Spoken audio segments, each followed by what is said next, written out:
Welcome to the October 14th meeting of the Calaveras County Planning Commission. You're going to go ahead and get started with the Pledge of Allegiance. I pledge allegiance to the flag of the United States of America and to the republic for which it stands, one nation, under God, indivisible, with liberty and justice for all.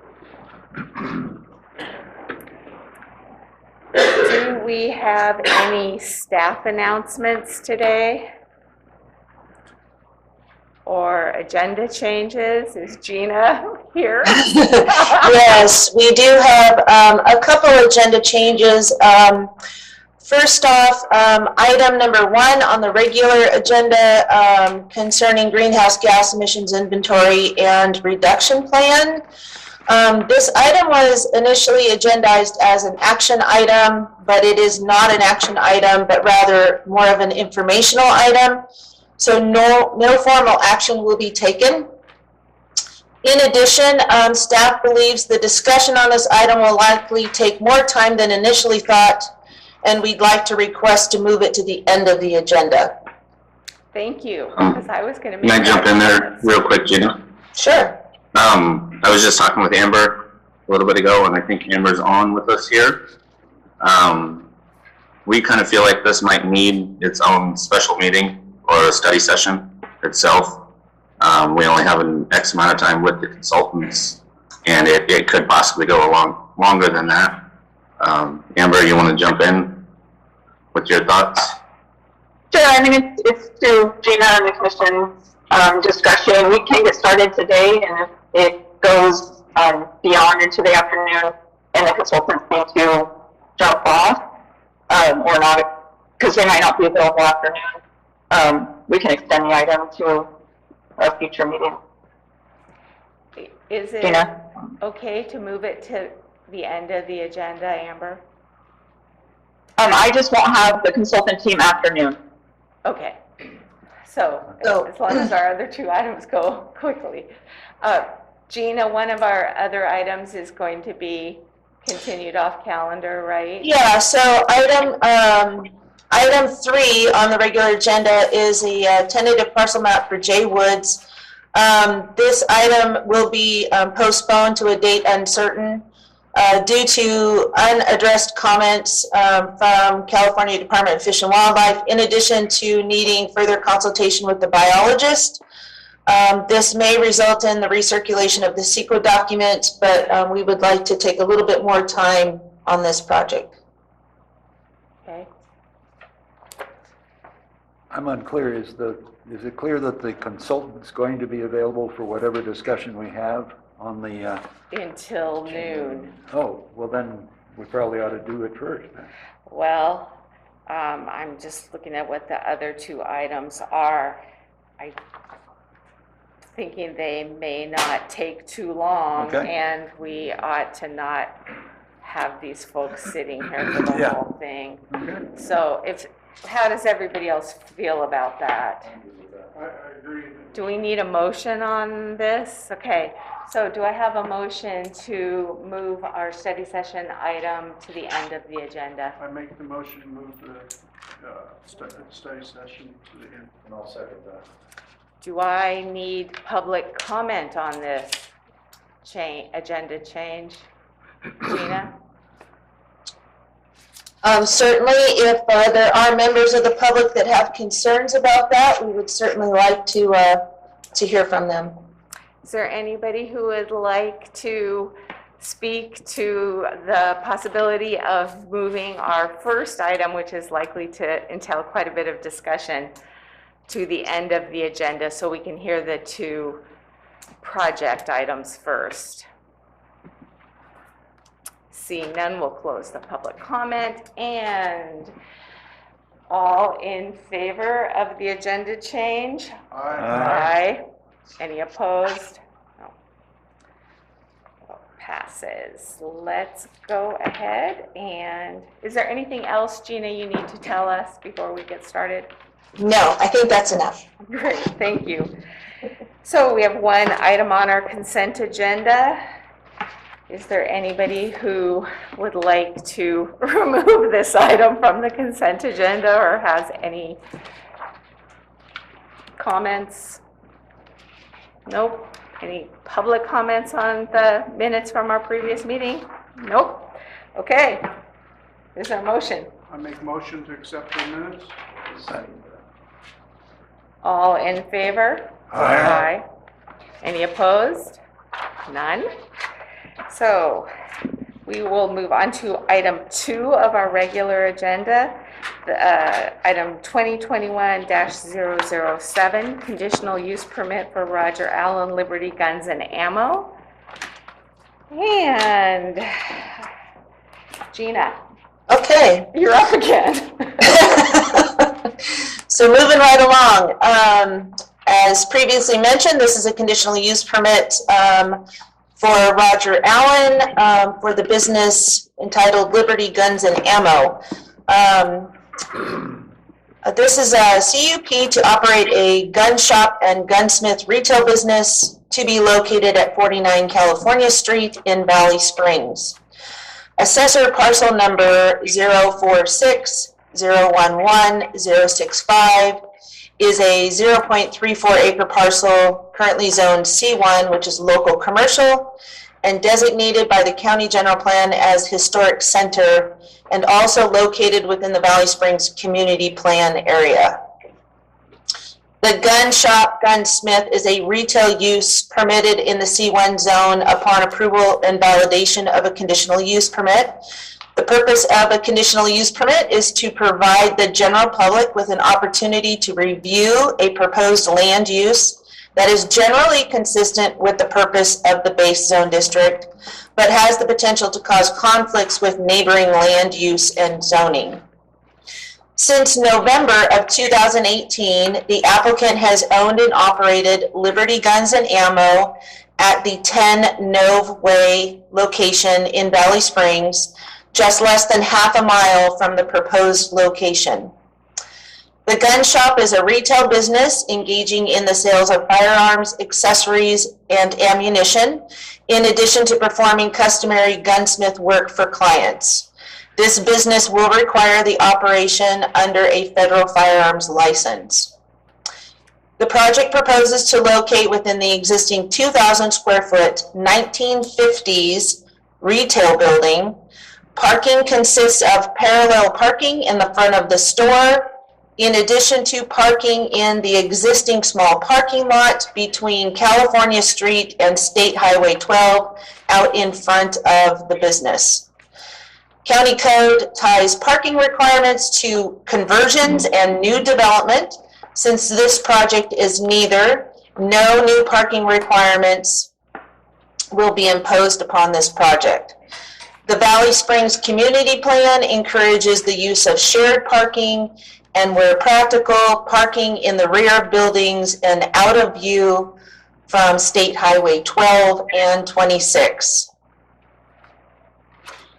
This application and notice of completion for the negative declaration were both circulated to various local and state agencies, in addition to property owners within 300 feet of the subject parcel. Comments received from Public Works and Caltrans, but neither agency had concerns indicating the project has safe and adequate access, resulting in no conditions of the permit. No comments from the surrounding property owners was received as a result of that circulation. Surrounding zoning and land use consists of a mixed use of commercial, including both C1 and C2 zones, multifamily and single-family residential, consisting of R1 and R3 zones, public utilities, as well as public assembly uses. Upon approval of the conditional use permit, the Sheriff's Office will conduct a routine inspection to ensure the facility includes various safety features. Approval from the Sheriff indicating that the inspection has been completed and approved is a condition of the permit. As previously mentioned, the initial study and negative declaration was available for public review for 30 days, in which no comments or concerns were received. myvalleysprings.com had questions concerning the operation of the business, for which I did respond. No formal comments were received as a result of that inquiry. In conclusion, the project as proposed conforms to applicable goals and policies of the county general plan and the Valley Springs community plan. Subsequent to reviewing general plan implementation measures that apply to the review of discretionary projects, there are none that specifically apply to this project. The project is found to be compatible with the surrounding land use and zoning and in the general vicinity, and there were no objections to the approval of the CUP from any landowner within 300 feet of the subject location. The subject property is adequate in land area to accommodate the proposed use and was found to have a safe and adequate access with no site improvements required. This permit is conditioned for the protection of the public health, safety, and welfare. The negative declaration reveals that this project has less than significant effect on the environment, and staff recommends that you approve the conditional use permit to operate the gun shop and gunsmith business in the C1 zone located at on APN 46011065. Thank you. Does anybody have any questions for Gina? I just have a comment that I have been a customer of Mr. Allen's store, and it has no bearing on my decision. Thank you. Jen, I do have a question. Why was a CUP required if it's compatible with the surrounding businesses in the area? Well, we found compatibility finding through our analysis through the application process. So it's listed as a conditional use in the C1 zone, however permitted in the adjacent C2 zones, and through the process of the conditional use permit, the finding of negative impact and compatibility with the surrounding area was found. Thank you. So would the applicant's representative like to give us any additional information? Good morning. My name is Roger Allen, Liberty Guns and Ammo. We've been operating at our current location for 2 years on November 15th. We've kind of been an asset to the community. We're told quite frequently, there's a lot of recreational shooters and enthusiasts in our county and a lot of hunters. So, we get thanked all the time for being there. So, we believe our business to be an asset to the community. And the restaurant next door wishes to expand, so we can't re-sign a lease at our current location. We wish to expand, they wish to expand. So about a year and a half ago, I was able to lease this current building with about a 10-minute time frame to do so. So I've actually been paying rent on this place for a year and a half as we've been going through the process, and in hopes that, we'd be found okay to move there. So pretty much everything that Gina said is our plans. We have no real plans to do anything that we already haven't been doing at the new location. Thank you. Any questions for Mr. Allen? No. Thank you very much. Thank you, ladies and gentlemen. Is there any member of the public who would like to speak to this item? Seeing none, we'll close the public comment portion. Anything else you guys would like to talk about, or are we ready to hear the recommendation? Well, I just want to say, you get used to the quality of the staff reports we get, but every once in a while I have to stop and think, my gosh, a lot of work went into this. And I'm always impressed with our staff's input and thoroughness. So that's all. So let's have Gina back.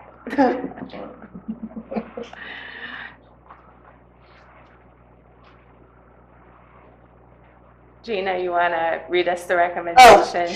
Yes, so before that, I did have just a few changes on the resolution for clarity. I found a typo in the heading of the resolution.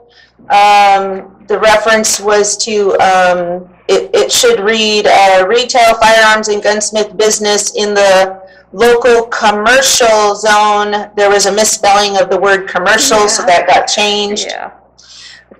There was a change down to some, let's see, number 2, evidence. It now reads, and provisions of Title 17.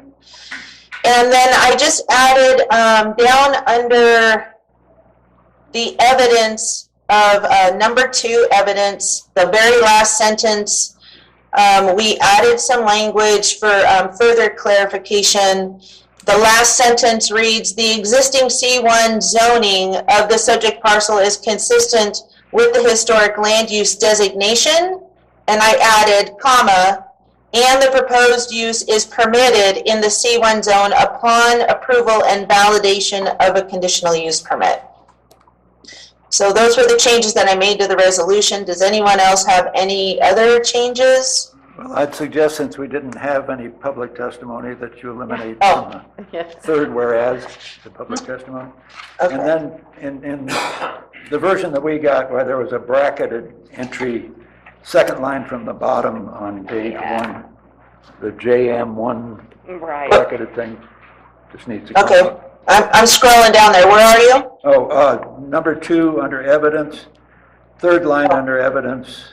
Third line under evidence, number 2. After the word occur, Yeah, there's a weird, there's a bracket JMI or JM1. Oh, yeah, that was a comment that didn't get deleted. I've taken that out as well. Okay. Thank you. Okay. So the recommendation, are we ready? yes. Staff recommends approval of the conditional use permit 2021-007 to operate a gun shop, gunsmith business in the C1 zone on APN 046-011-065. I move we adopt the resolution as amended. Second. All in favor? Aye. Any opposed? None. Thank you very much. Congratulations. I'm sure you are anxious to get moved. Okay. Item 3 has been postponed, so we will go on to item 4. 2005-125, extension of time for Sherry Shively. Michelle, do we want to vote on the continuation or off calendar On the on Woods? I was going to recommend as well that there be a motion A to motion to postpone this item? off calendar? continue it off calendar. Okay. I thought we took care of that as part of all No, of our agenda changes. I At the will- very I will beginning. move- We had But just let's talked go about- ahead and do it. I will move that we take item 3 on the agenda involving Jay Woods off calendar. I second that motion. All in favor? Aye. Should it be public comment? Public comment, should it be public comment? It's postponed off calendar. Right. That's correct wording? Wait. Motion. Yeah, since it's off calendar, we will renotice. We will renotice the next planning commission hearing. Thank you. I think the confusion is that usually, you know, even if staff wants a continuance, it's technically something the planning commission grants. So, I mean, it would be probably safest to just ask if anybody has any public comments about continuing it off calendar. Right. Is there any member of the public who would like to speak to the Woods postponement? Sure, come on up. Hi, we're the Woods family, and we were here to get this settled, I guess, today. So why are we postponing? Because we're going to bring Gina back because there was questions on the environmental that may require additional modifications to the item. Right, so, the biological, assessment basically applied, mitigation to one of the two parcels and not the other. Staff has question as to, how we came to the conclusion of the, building envelope on the one parcel. In addition, we also have, concerns that, we have failed to address a comment letter from the California Department of Fish and Wildlife that may result in an additional mitigation, which could potentially result in the recirculation of the CEQA document. So did you guys not get notification of that? No.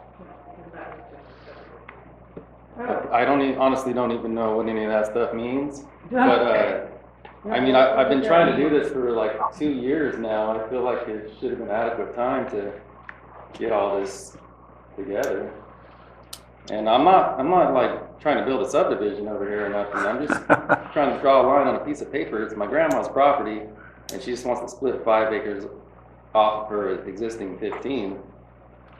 So I feel like it's a lot of trouble. I'm not building anything on the property. Yeah, so the primary issue is that the land is in the designated critical habitat for California tiger salamander, which is, pretty significant in the biological world. So we just need to be sure that we are making the proper recommendation and that we understand the reason for the building envelope. In addition, there is a permit required from the California Department of Fish and Wildlife, which is causing us some question as to whether or not the permit is a requirement, or if it's just a standard language that they apply to everything. We just need to have a better understanding of what that condition is and if it truly applies to your project. And in addition, there was mitigation that was requested by the agency that did not get rolled into the environmental document, which has to be, and therefore, as previously mentioned, there is possibly a need to recirculate that environmental document. Gina, to give the woods some idea, do you have any idea how long it'll be before we get this back in order? Well, the recirculation is going to take an additional 30 days, depending on, how quickly Maddie and I can communicate with the biologist and communicate with the State Department of Fish and Wildlife in regard to the condition and the additional mitigation. I would like to see this back on calendar by the first of the year. Thank you. So I'm sorry, you understand that we can't take action on it. If we did, we'd just be leaving you and us open to further issues. I thought they already did the biological. So there was a biological study done. Right. And then the environmental document that came out of that was circulated, and Fish and Game had comments, and it turns out that one of their comments wasn't adequately rolled into our resolution, and it's unclear whether you are going to be required to obtain yet another permit. So until we can determine whether or not you need that permit, which will be another step for you, and they can't recirculate the document to include the new information, and recirculation always takes 30 days. So I'm sorry, we found out about it last night. Right. I'm sorry, I assumed that you found out about it at the same time. So. Okay. Madeline or Gina, is there anything else you can, So on January, we're gonna get a notice, or is that how it works? you'll be, I'm You sure. will receive another notice. I recommend you keep an open line of communication with Madeline. You know, she can keep you informed of the progress that we're making with the State Department of Fish and Wildlife and the biologist in hopes that we can get this resolved quickly. Okay. All right. I'm sorry, I understand it's disappointing.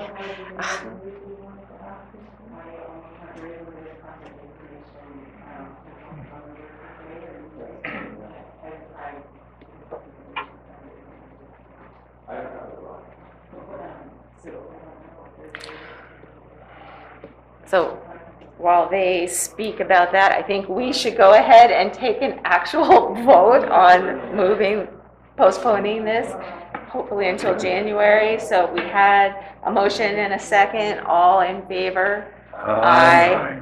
Any opposed? None. Now, we will be back to item 4. We're all ready.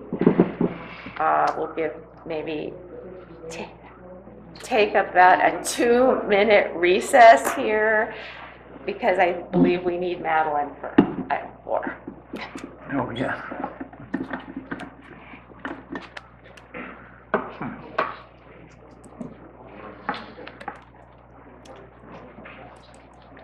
We'll give you a moment to catch your breath, Madeline. Sorry about that, guys. Okay, extension of time.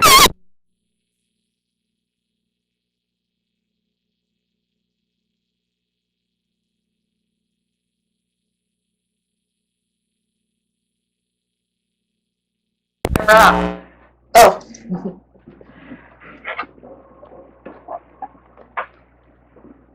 Did you already open? Did I, am I ready for me?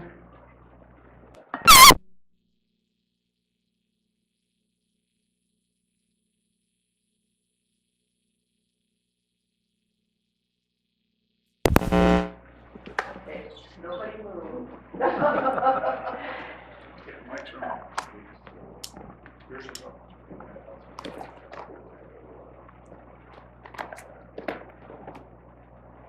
Tim, you want to try to get yours on?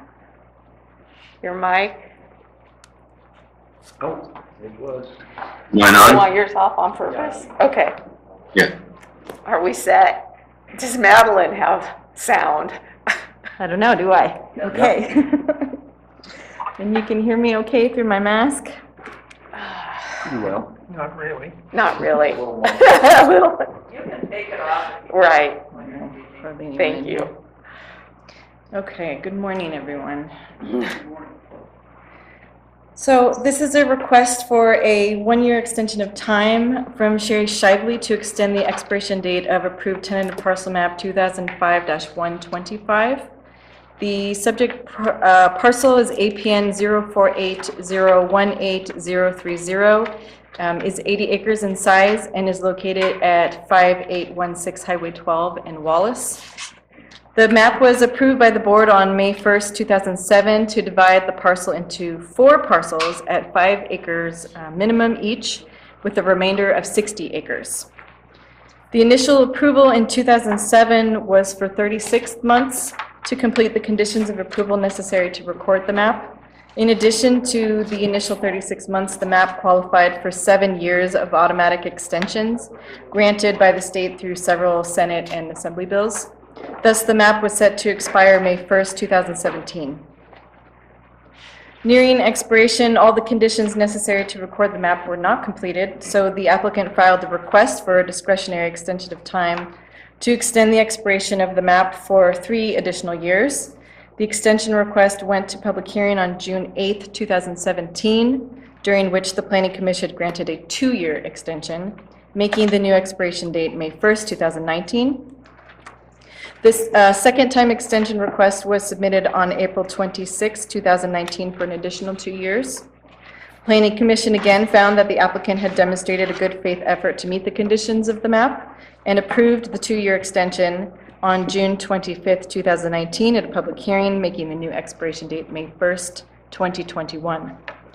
So a third extension request was submitted on April 29th, 2021 to extend the map by 1 year. Being that the Subdivision Map Act allows for 6 years of discretionary extensions and the county has previously extended the map 4 years, the map is eligible for an additional 2 years. An extension must be approved in order for the map to remain active and eligible for recordation. And progress towards recordation of the map has been delayed due to a road modification request and delays due to the COVID-19 pandemic. I know that there were questions and concerns about the road modification request. I will explain that in just a moment. Calaveras County Code Section 16.08.040 establishes provisions for the extension of a tentative parcel map.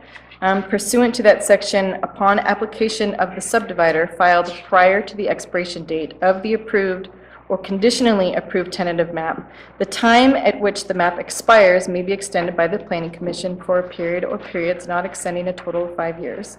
While this section does not expressly require the Planning Commission to make any specific findings in order to approve a discretionary extension for a tentative parcel map, the county has consistently applied the standard in 16.80.040.b for tentative subdivision map extensions when considering requests for discretionary extensions of parcel maps in order to remain consistent. The standard requires a demonstration of a good faith effort to support approval of an extension. A discretionary extension of time for a period not to exceed a total of 6 years on top of the initial 36 months may be granted by the Planning Commission upon holding a properly noticed public hearing. Could you slow down just a little bit, Madeline? Sure. Thank you. Staff is aware that existing 16.08.040 states that only 5 years of discretionary extensions may be granted, but has been advised that this position of our ordinance is preempted by the Subdivision Map Act, which requires a full 6 years of discretionary extensions be offered. Conditions of approval for tentative parcel map 2005-125 are set forth in Board of Supervisors Resolution number 07-068, which is attached to the packet. Among these are compliance with all mitigation measures, improvement of roadways, Caltrans encroachment permit, and demonstrations that each parcel has adequate water supply and is able to meet the requirements for on-site waste disposal. The applicant has drilled a well on each of the 4 parcels, has completed preliminary soils work, and hired engineers to design septic and on-site road systems and the encroachment. Tentative parcel map 2005-125 was approved May 1st, 2007, concurrently with a zoning amendment to rezone the subject parcel to residential agriculture in order to allow for the creation of the 4 5-acre parcels. Under County Code Section 16.07.030, all tentative maps are deemed to be vested tentative maps within the meaning of Government Code Section 66498.1, which entitles a developer to proceed toward a final map so long as the map is in substantial compliance with the ordinances, policies, and standards the county had in place when the original map was approved. So when a developer timely applies with a request for a discretionary extension to record an unmodified tentative map, the map does not need to be consistent with the current general plan. It need only have been consistent with the general plan in place at the time it was approved. The general plan land use designation at the time of the map approval was future single-family residential with a 5-acre minimum. And the map and the zoning amendment was consistent with the 1996 general plan. With the adoption of the 2019 general plan, the parcel's land use designation has now been changed to resource production.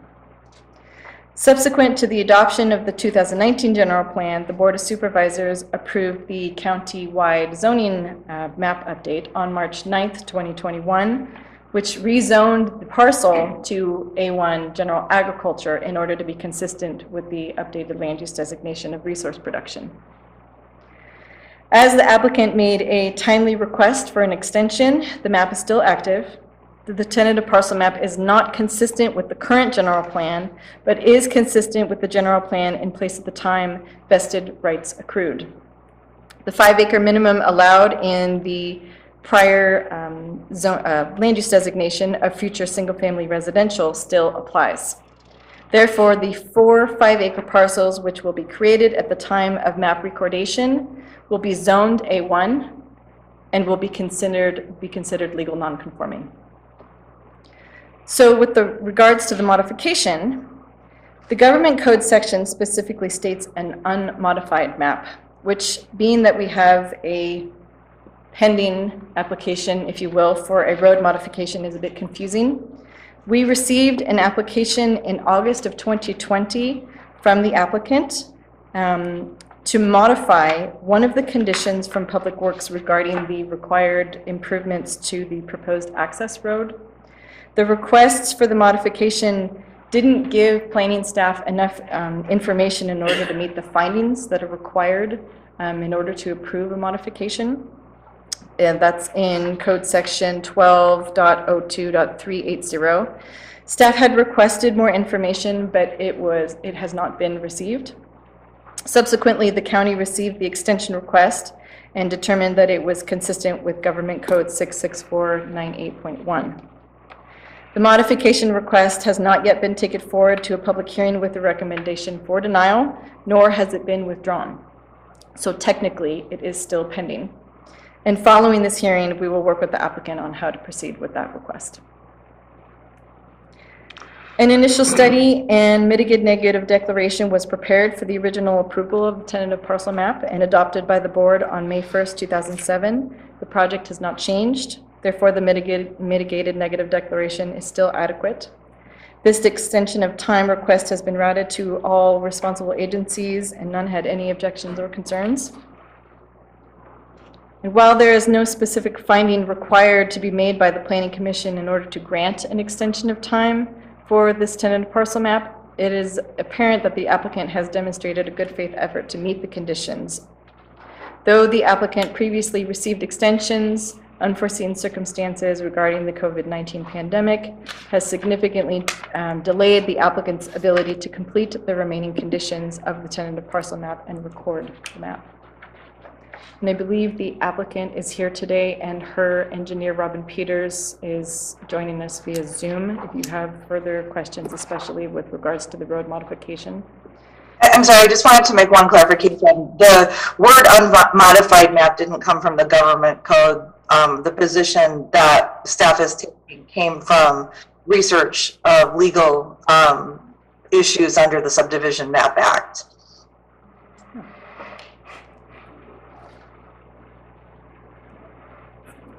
So I think the question that we're going to have is a road modification a modification to the map?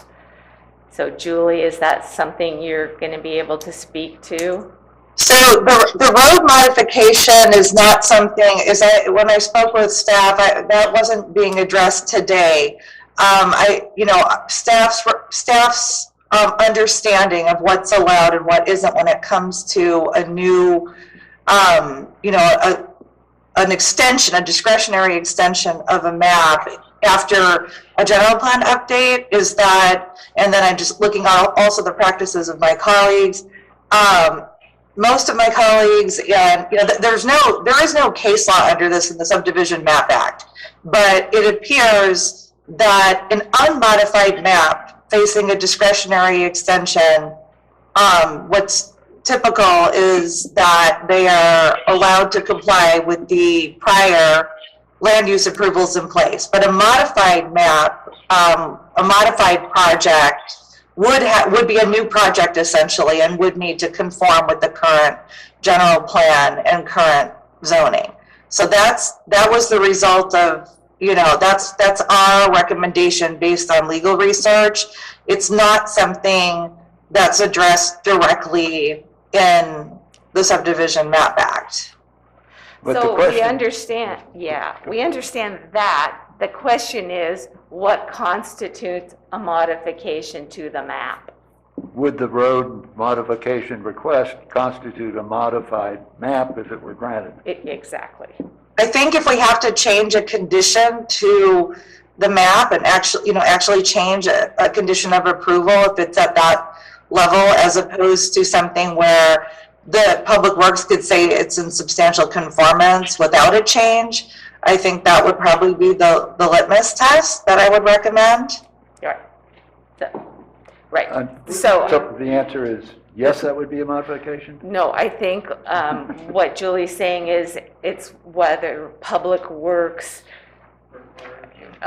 says that this modification is significant enough to be a change to the map, or if it's just a minor change to the technicalities of that condition. Right. So, you know, how significant is this road change?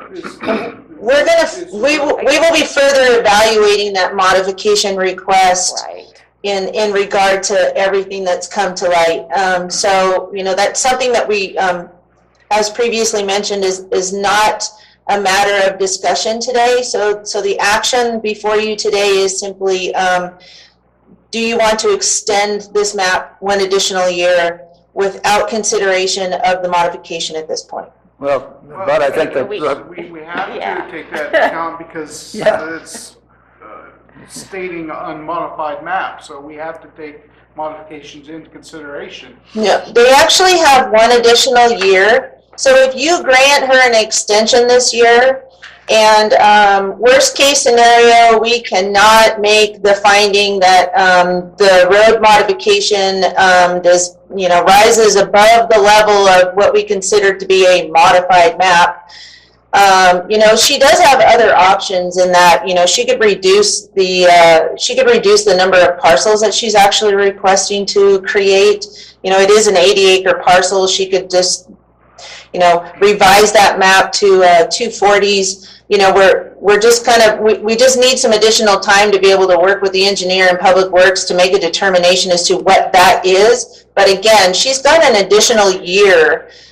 So if we make the determination that she is not in compliance with the general plan, then, she's got some other options. So that's going to be up to her and her engineers to what they decide. And just to clarify, I don't think staff is asking the commission to approve the modification at this hearing. Right. I think that that was added to show why she needed additional time because she was considering the modification. So the commission could certainly clarify to the extent it wants that they're not approving the modified map, they're approving the prior existing map. And it would be a matter later on, if the planning department, after consulting with the Public Works department, decides that there's no way for her to modify the map without actually changing the approved tentative map, then at that point, she would have to make a decision about whether she was going to comply with current general plan and zoning amendment standards. Right.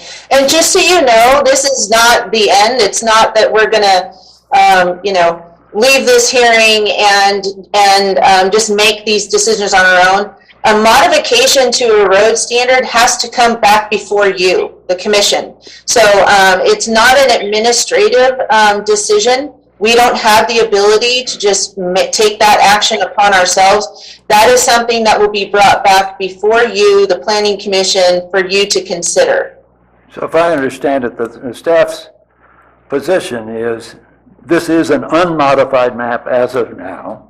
Yes. That when Public Works acts upon the request, then that is the time to determine whether the map has become modified or not.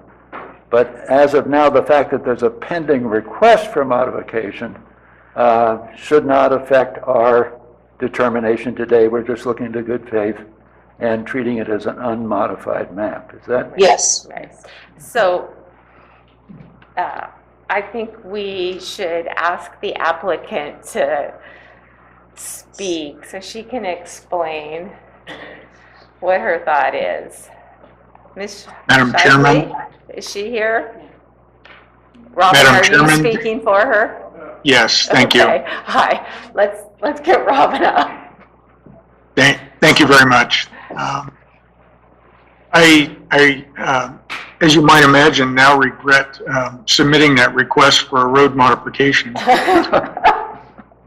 I had no intention of complicating what otherwise would have been a simple request for a time extension. So I apologize in advance for that. We've been working with Public Works from early in 2020 about alternatives to the road standard that would provide for adequate fire and life safety access while reducing runoff, which is a big deal in the industry these days, and saving the applicant some money.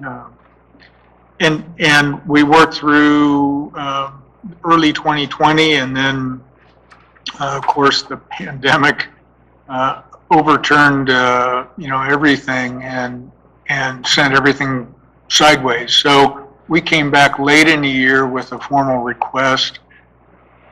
And it is, as staff indicated, still pending. I do want to note that the road modification request is an attempt to make a better, more affordable project, but it is not mission critical. That is to say, if the request were to overly complicate the request for a map extension, or if it were denied eventually when it is heard, we still have the option to complete the roads according to the standards that is dialed into the original condition. So we'd rather not do that because it's more expensive and we have more runoff to deal with and all of that, but that is an option that Sherry has if everything else goes wrong. So I just wanted to clarify that point. That is an option that hadn't come up earlier. With respect to the extension of time, I promised Chairwoman that, Michelle, that we wouldn't be back for more time, but I hadn't anticipated a global pandemic and what that would do to our ability to service projects. And what it did is it really shut our office down and prohibited us from doing field work and all the other things that we would normally do to tie up a project like this. It also really put a crimp in construction. I mean, the stay-at-home orders affected, as you know, all kinds of trades. Some observed those stay-at-home orders and some didn't, but trying to get things constructed during 2020 was pretty much out of the question. The unfortunate reality is that now that we're back in business, it's hard to get employees, it's hard to get contractors, everybody's backlogged, cost of materials has skyrocketed, so it's been a tough couple of years for anybody trying to construct anything. So with that said, I do want to underscore that this applicant has been diligently trying to get this poor map recorded, and she has spent just a metric ton of money trying to move it forward and satisfying the conditions, and I'd like to see her succeed in the end by the commission granting this request for an extension. I am pleased to hear that the county is acknowledging that the state 6-year extension does preempt county ordinance. I was hoping that would come to light someday, and if I had known that when I helped Sherry file this request, I would have asked for 2 years, but I didn't. And I do ask today that you grant Sherry's request for this 1-year extension, all things considered. Thank you. Any questions for Robin? It seems to me that you need to consider your request for the modification. Although I'm certainly not offering an opinion, it seems that if I understand staff correctly, if it's granted, then if it is considered a modification to the map, it would come to us for approval, which would give you a chance to withdraw it before we would act on that. But I'm ready to look at this as a unmodified map as of today and let the complications happen down the line. Thank you.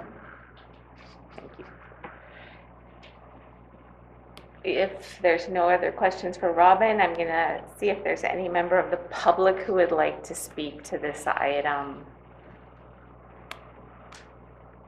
Nope. So we will close the public comment portion. Bring it back to the commissioners. And do you guys have any further questions for Madeline or comments? So this is the last extension, correct? Because this project's been on the map or on the radar for 14 years. Yes, Is that correct? although I, given the situation, it seems as though we ought to give them the full 2 years that are remaining. That just seems like the pragmatic thing to do, so are we allowed to go ahead and do that? Yes, and Gina, can you speak to that? What do we need to do to modify the resolution or? Well, certainly it's up to the commission's discretion as to, you know, exactly what they want to grant.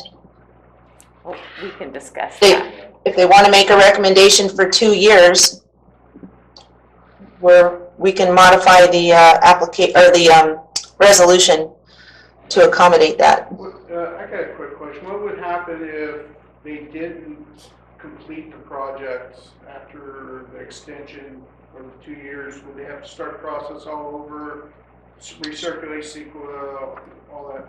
Yes, the map would expire and they would have to start all And over then again. this would not be an option because the new general plan would be in effect, so. Right, at that point, you know, they would have to have obviously full compliance with the general plan, which, you know, they could in fact have a map, not this map under the new general plan, but they could, you know, they could make an application for a new map, whether or not she would want to entertain that. Let's just hope that she can get this completed in the time frame that she has left. The intent certainly is to complete this map and get it recorded. It's been a long haul for Sherry. Or Robin will have to change his name and leave the area. Yeah. She'll be coming for him. Okay, let's hear from all of you. Commissioner Wooster, do you have any comments on this? I think that if we are free to grant a 2-year extension, we should do so, given the uncertain state of affairs around engineering, construction, and everything else. I will have a couple comments on the resolution. Commissioner Laddish, you pretty much. I agree with Commissioner Wooster. Commissioner Parker. Commissioner The Henderson. only disagreement I have is construction was exempted from COVID, so that's not an excuse for me, but I do concur with everybody else's. Continue extension. In defense of the delays, I don't think I am involved with a single project that hasn't had some sort of delay, not necessarily in the construction, but sometimes in permitting, sometimes just in design. I have been the cause of many delays in the last 2 years, so just saying. Okay, I think that we should probably hear comments on the resolution at this point. Okay, on first page, second whereas clause, there's a typo. It says whereas the tentative parcel map was approved for 36 months and would expire of May 1, should be on May 1. Yeah. And then the other suggestion is not a typo, it's on page 3, item number 3. Under evidence, it says, while this finding, being good faith, is not required under county code, the county has routinely utilized this standard when evaluating requests and so forth. I think at one point, the commission decided that we really shouldn't be doing this routinely. It's not required by the code. But having said that, this is a discretionary extension. And therefore, I think the commission is free to do that. So I would change this to say, while this finding is not required under county code, comma, this is a discretionary extension, comma, and the county has strike routinely utilized. I don't like the idea that we're setting some kind of a extra legal precedent. I would agree. So what I would agree. That's all I You have. got that, Gina? Yes. Okay. And I wonder if we ought to put in here another whereas. Whereas, and I haven't really worked out the language. Whereas, while there is a pending request for road modification,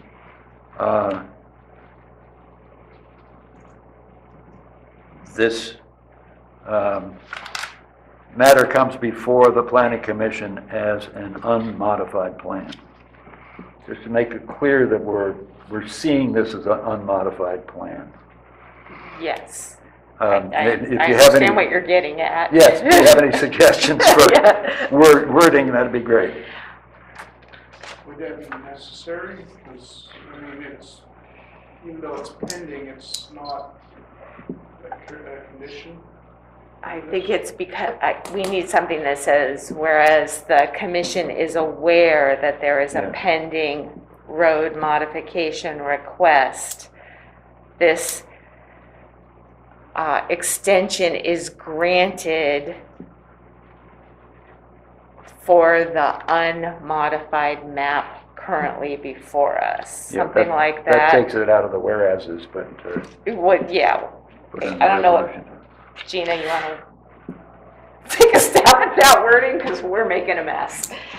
I'm not convinced we need to put anything of that nature in this resolution. I mean, the facts are what they are, and it's clear on the record of these proceedings. What about just a whereas the plan has not been modified at this time? I don't think that would be necessary because Well, it's part of the statute. No, I know, but it's, you know, could be some question with a pending request. Does that mean somehow affect this as a modified or unmodified plan?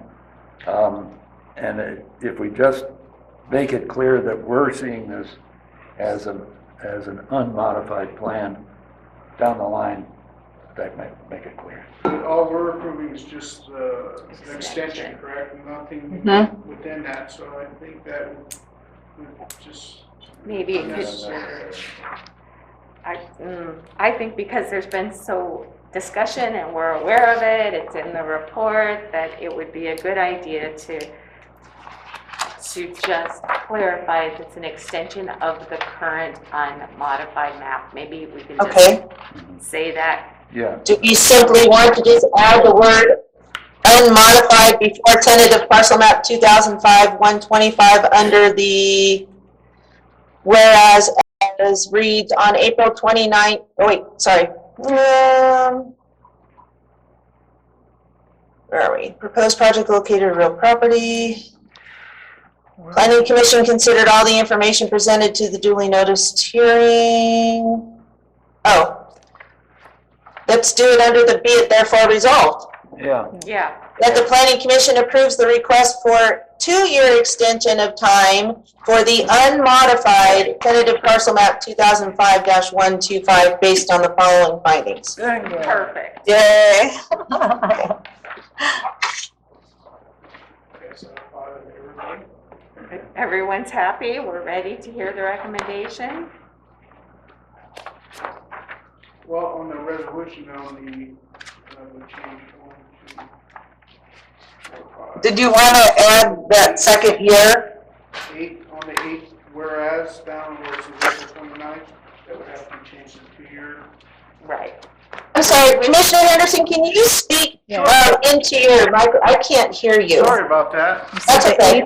The eighth whereas? Where it says April 29th on that whereas, change the 1 to a 2-year. But the request was for 1? No, but the request Where was, request was for 1? Okay. Yes. So I'm changing it under the be it therefore resolved. Yes. That it's approving a 2-year extension, and it's also being changed in the title of the resolution. Yes. Perfect. Any other comments on the resolution before we hear the recommendation? Okay, we're ready. Okay. Staff recommends the Planning Commission adopt Resolution 2021-2-013, as amended, approving a 2-year extension of time for unmodified, approved, tentative parcel map 2005-125 for Sherry Shively based on the findings contained therein. Thank you. So moved. Second. All in favor? Aye. Thank you, everybody. Thank you very much. Go forth and complete. Come on, Robin. I promise.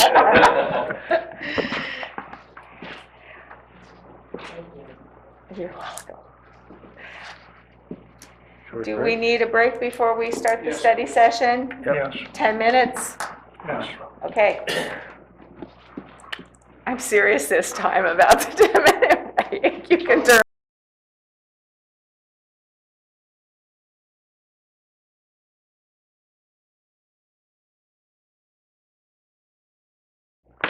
Okay, we are back in session and ready to start on the greenhouse gas emissions inventory and reduction plan discussion.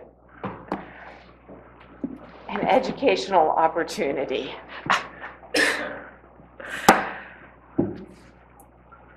Okay, I guess that's me. Good morning, everybody, again.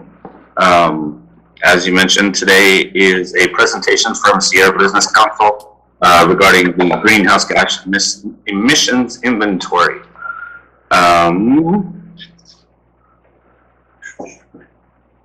This presentation by the Sierra Business Council is phase 1 of the project. I'm going to turn it over to Amber, so she can give you a little bit more background on this one, and we'll go from there. Thank you, Tim. Good morning, Commissioners. It's good to see you again. Amber Pullen, the Executive Director of the Calaveras Council of Governments. For some of you who may not know, we're the Regional Transportation Planning Agency for Calaveras County. And this, as Tim mentioned, this item is a presentation of the results of the baseline greenhouse gas emissions inventory for Calaveras County. And as Director Catherine made clear earlier, this is an informational item and no action is required at this time. However, we will hopefully seek Commission's general acceptance of the report and direction on the reduction targets. This project was initiated in September of 2020 and is a partnership between the COG, the county, and the City of Angels Camp. As you may remember, through the 2019 general plan, adoption of the general plan, the county established a policy and implementation measures directing the county to develop and adopt a comprehensive strategy to assist in achieving emission reduction goals of AB Assembly Bill 32 and Senate Bill 32. The county specifically prioritized several implementation measures from the general plan over the last few years, of which included the greenhouse gas baseline inventory and reduction plan. And just a note, the county felt so strongly about the importance of these two measures. These were the only two measures that the board identified completion timeframes of, with the goal of completing the inventories by 2021 and the reduction plan by the end of 2022. So with that, county staff really felt the need to prioritize initiation of these efforts. And at the same time, the City of Angels Camp was looking to initiate greenhouse gas emissions inventory and reduction plans as identified in their general plan as well. And so given the need of both our member agencies to conduct these inventories and plans, we identified an opportunity to achieve some economies of scale by combining these two efforts with one consulting contract. And in addition, given the importance of reducing greenhouse gas emissions and vehicle miles traveled in transportation planning and programming, and the need to coordinate and link land use and transportation to reduce greenhouse gases, the COG also saw a benefit to participate in the process. So the COG agreed to fund and administer the consultant contract for this project. I do want to just make clear and note that while this is administered by the COG, this project and process is really meant to be driven and is being driven by city and county staff. And I understand with the turnover of the planning director, it's making it challenging. I know Gina is needing to get up to speed pretty quickly, and your new planning director will. But I think that we've had good partnerships in the past, and I'm committed to working with your staff to keep this process moving forward. So we released, the COG released a request for proposals in July 2020. We received 3 really good proposals.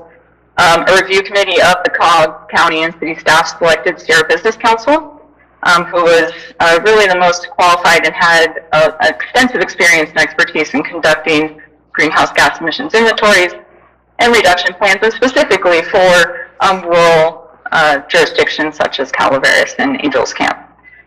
So as Tim mentioned, and in the staff report, and it's been made clear, this is being done in 2 phases, and we're currently at the completion of the first phase, which is establishing the baseline greenhouse gas emissions inventories, which is a necessary step, obviously, to develop the reduction plan and lay out how the county is going to reduce greenhouse gas emissions in the future. So again, just a reminder, this is an informational item for commission review and discussion, but we will, at the end, kind of seek your general acceptance on the inventory and direction on the reduction targets. But with all that said, I'll introduce Sherry Howell with the Sierra Business Council, who will be leading the PowerPoint presentation to provide an overview of the results of the inventory. And I think, Sherry, I'll let you introduce the rest of the consultant team here. And everybody's on the line for you, for the commissioners. Each one has different expertise in this area to answer any technical questions that you might have today. And Sherry? Thank you, Amber. What's the best way for me to share the presentation on the screen? Or does everyone want to just follow along on their own? You should be able to. Do you not have share screen at the bottom? I can start there now. Yes, that works. Just wanted to verify that that should be the process. All right. Let me start by doing that. Picking out the right one. Okay.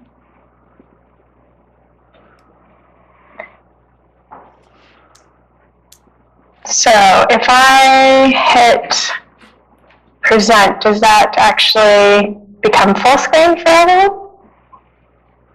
Right, great. Excellent. Okay. Well, thank you so much for having us here at the Planning Commission meeting today. As introduced, as Amber just said, my name is Sherry Howe. I'm the Energy Services Program Director for the Sierra Business Council. And I also just wanted to note that we did receive edits to the documents from the commissioners. Thank you for being so eagle-eyed. I know it's not easy to read a dense 157-page report, so we definitely appreciate it. We're excited to present our findings from the community-wide and government operations greenhouse gas emissions inventories. The project consultants include the Sierra Business Council, Rincon Consultants, and Harrison Associates. We work closely with CCOG staff, Amber and Scott, as well as County Planner Tim, to develop the county's GHG inventory. And the Sierra Business Council created the inventory with support from Rincon Consultants, who tackled the agriculture section. Rincon also developed the wildfire assessment report. So I'll be providing an overview presentation of the inventory results, and Rincon staff Eric Feldman and Kelsey Bennett, who are also in attendance and on this call, are going to be able to field any questions with me after the presentation. Right, so let's see, what's the best way? Click. Yeah, there we go. All right. Here's a brief look at our agenda for today's presentation. First, we'll review the project timeline, and next we'll cover how a greenhouse gas emissions inventory is conducted and an overview of what's included. After that, we'll dive into the results for the community-wide inventory, the emissions forecast, the government operations inventory, and then the wildfire assessment. And to close out, we'll go over the key takeaways from the inventories, which includes target setting, the emissions gap to, followed by target setting, the emissions gap to achieve target levels, and then conclusions and next steps. Looking at our project timeline, and Amber had touched on this a little bit, but this project is divided into two main phases. Phase 1 covers the development of the GHG inventory, which includes emissions forecasting and target setting. CCOG also added into Phase 1 the wildfire assessment. So Phase 1 began in September of 2020 and will be completed around now with this presentation to the Planning Commission, and in early November, the presentation to the County Board of Supervisors. Phase 2 covers the development of the greenhouse gas reduction plan and the CEQA process, and it's expected to conclude in December 2022. So now, getting into the inventory itself, this is how greenhouse gases are measured. This inventory accounts for the emissions of carbon dioxide, methane, and nitrous oxide. Each of these gases have different potency or a different ability to contribute to climate change. And so in order to create a comparative value, all gases have been converted to their equivalent in carbon dioxide. The inventory identifies all emission sources and activities for the county and then collects the data for the inventory year, which in this case is 2018. Emissions were then quantified using calculation-based methodologies that apply standard emissions factors. The report includes two 2018 inventories, a community-wide inventory and a government operations inventory. The community-wide assessment covers emissions activities from the entire county, including residents, businesses, and visitors. And the government operations assessment only covers emissions from government facilities and operations. The government operations inventory is a subset of the community-wide inventory. So this slide provides an overview of the Calaveras County community-wide inventory. There were 5 sectors analyzed: transportation, energy, agriculture, solid waste, and waste and water, water and wastewater. These activities resulted in a total emissions of about 370,000 metric tons of carbon dioxide equivalent.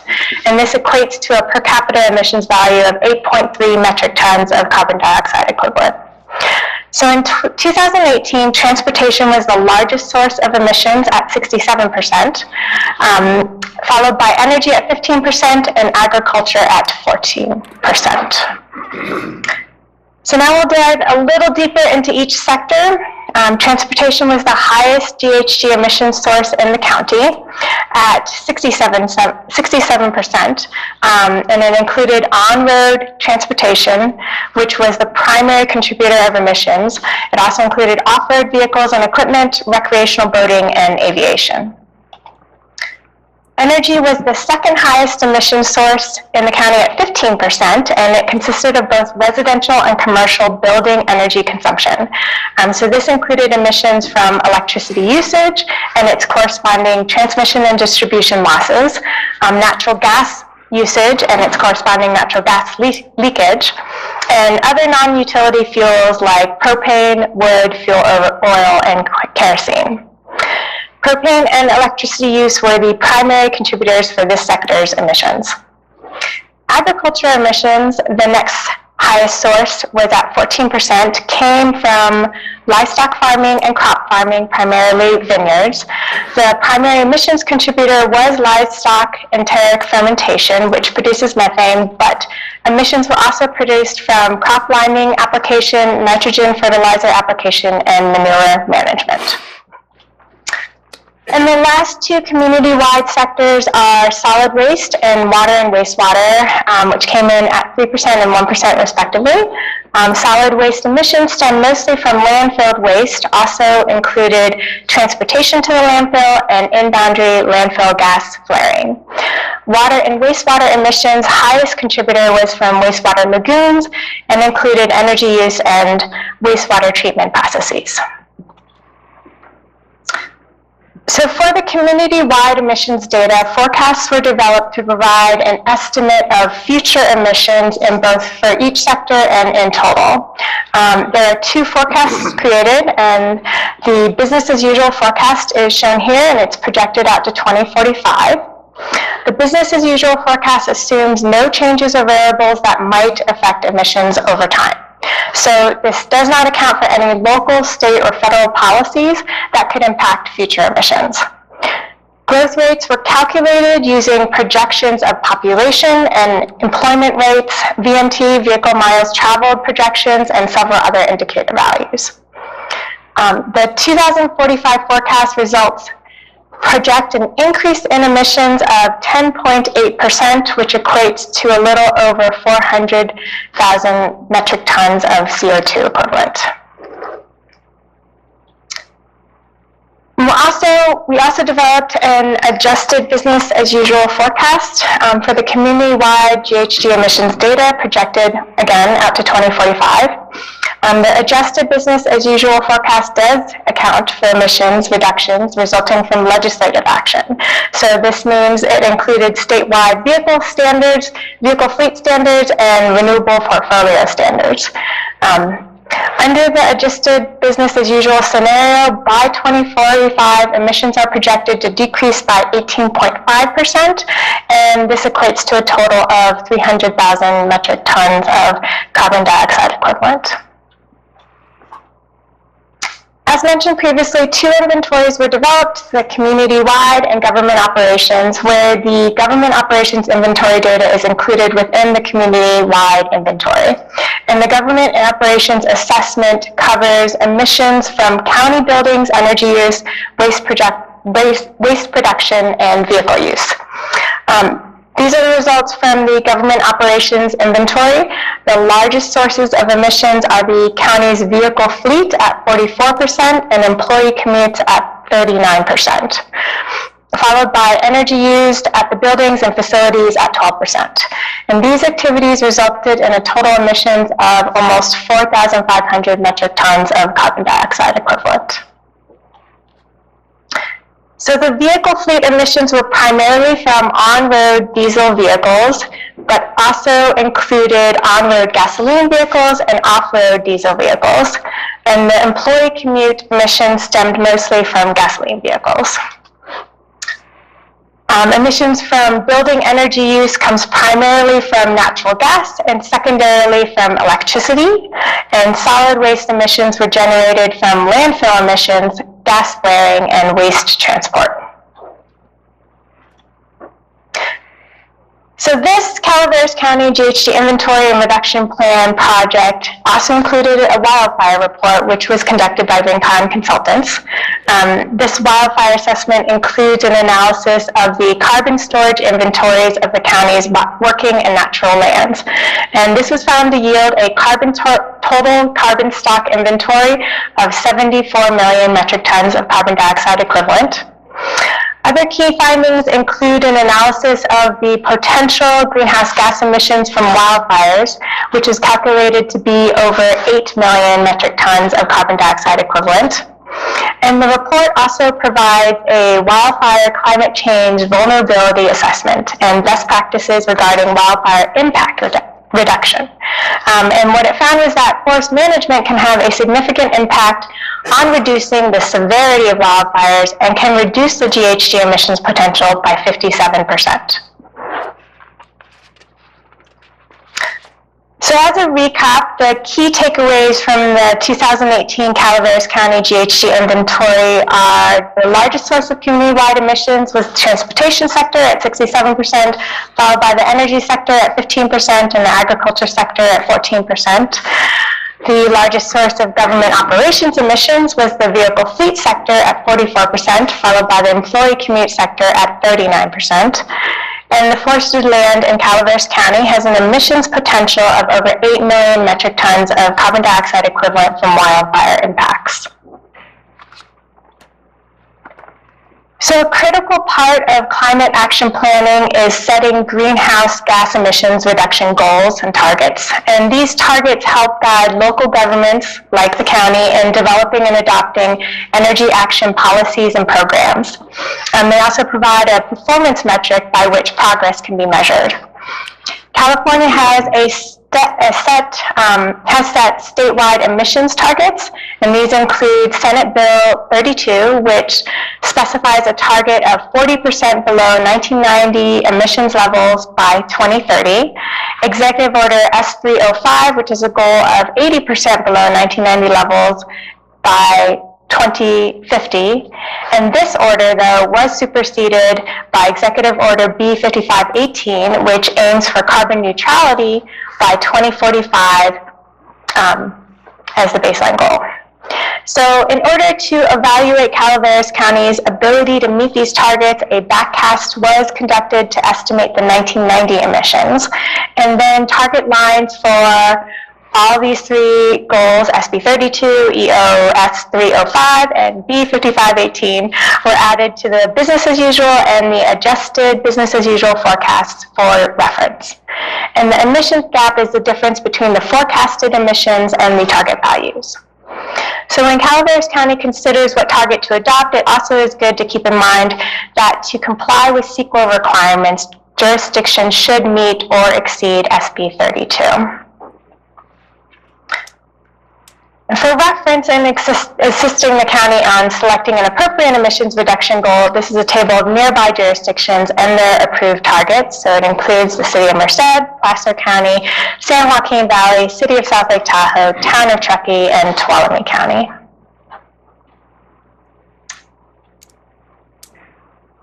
We recommend inventorying emissions on a regular basis so that progress can be monitored and planning efforts appropriately developed.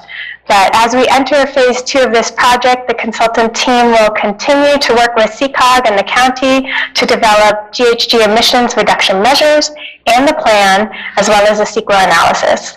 And we look forward to meeting with the Planning Commission to discuss these efforts in more detail. And I know this is a very, very big overview because for 157 pages, we had to condense everything into our 10-15 minute presentation time, but we did want to give plenty of time to offer, to answer any questions. So thank you. Ready for questions? Yeah. I'm going to stop sharing the presentation if that works. So I have questions. You mentioned the 40% below 1990 emission level, that's the baseline for the statutory and general plan. I don't find that in these materials. I assume that will be in the next materials. What the 1990 levels were. You are right. You mean the 1990 backcast is not in the report because we were doing the forecast and the target setting, and then we realized when we were preparing for these presentations that a backcast would be appropriate for the conversation of target setting. So those figures will be determined somewhat the same way that you've determined the 2018 figures? Well, 2018's actual data. Well, that's my question, is that in the report, you mentioned ClearPath, you mentioned consultant proprietary spreadsheets, you mentioned local government operations protocol, you mentioned calculation-based methodologies, you mentioned the U.S. community protocol, and CCOG's travel demand model, and the Natural Resources Board off-road 2017 model. But it's unclear to me how many, say, take the transportation category. How much of that is actually based on counting numbers of cars on the road in Calaveras County and trucks and other vehicles in 2018. It sounds as if you had all these models, and as far as I can tell, the only specific number that you got was from the county as for part of its fleet. But I don't see, I don't see how you come up with these very definite numbers, say for transportation, based on all these models. What was the actual factual input? So if we're going to focus on transportation, that was primarily provided from the VMT, on-road VMT data that we collected from CCOG, their travel demand model. And you're right, a lot of this isn't actual car counts, but Amber, you might be able to speak to this a little bit more than I can on the VMT, how they're developing those models for CCOG. Sure, I can do that, and I think Tim's also question, I think we just need to clarify where a majority of the other data for the other sectors is coming from, because a lot of the data did get collected from county staff, and it wasn't, I can't remember the example you gave, Tim, but we did, reach out to the Waste Department, Cal Waste. But in terms of the VMT, it is from a model, you're correct, travel demand models do take a base year and then forecast out to a future year. 2018 was the base year.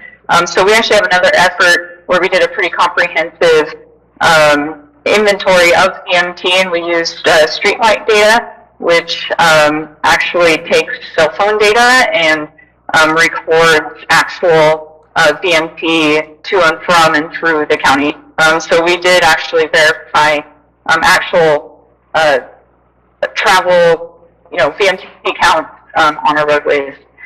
So that information is pretty accurate for that 2018 base year. So the VMT, vehicle miles traveled within the county?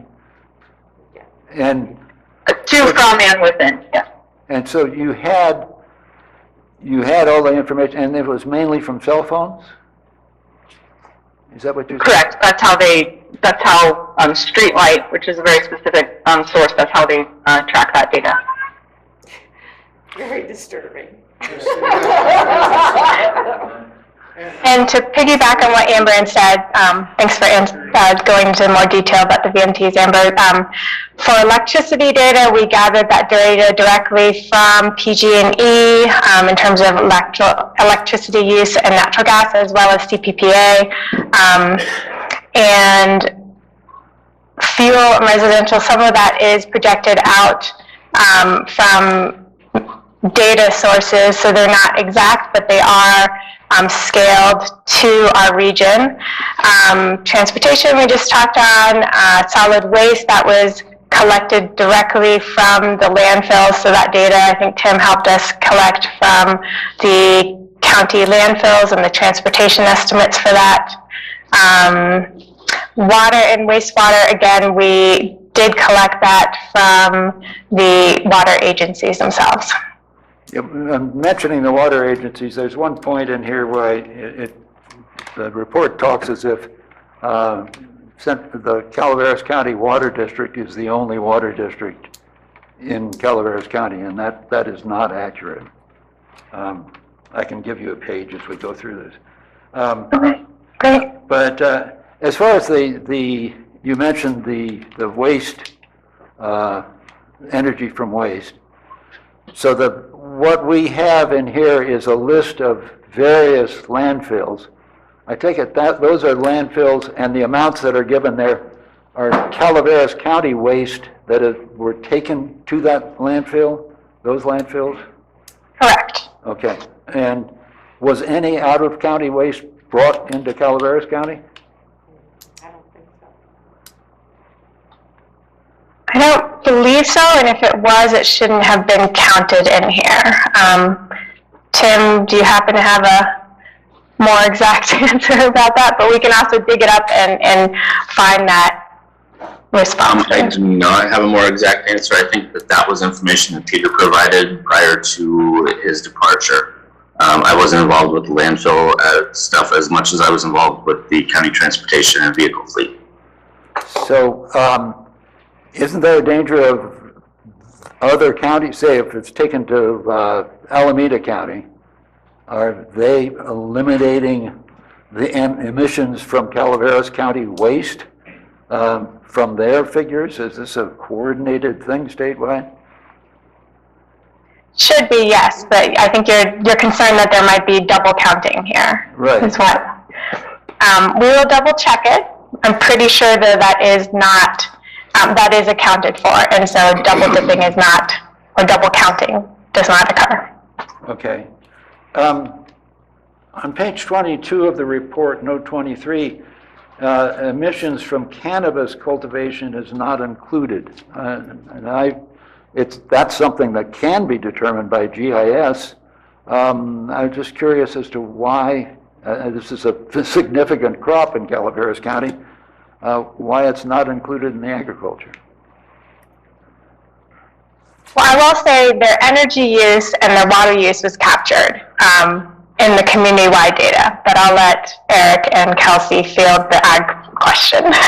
Okay, so that like tractors used and this sort of thing would be captured. It isn't that you just blocked out that there is nothing happening on this project. Right. It's not that it's not blocked out.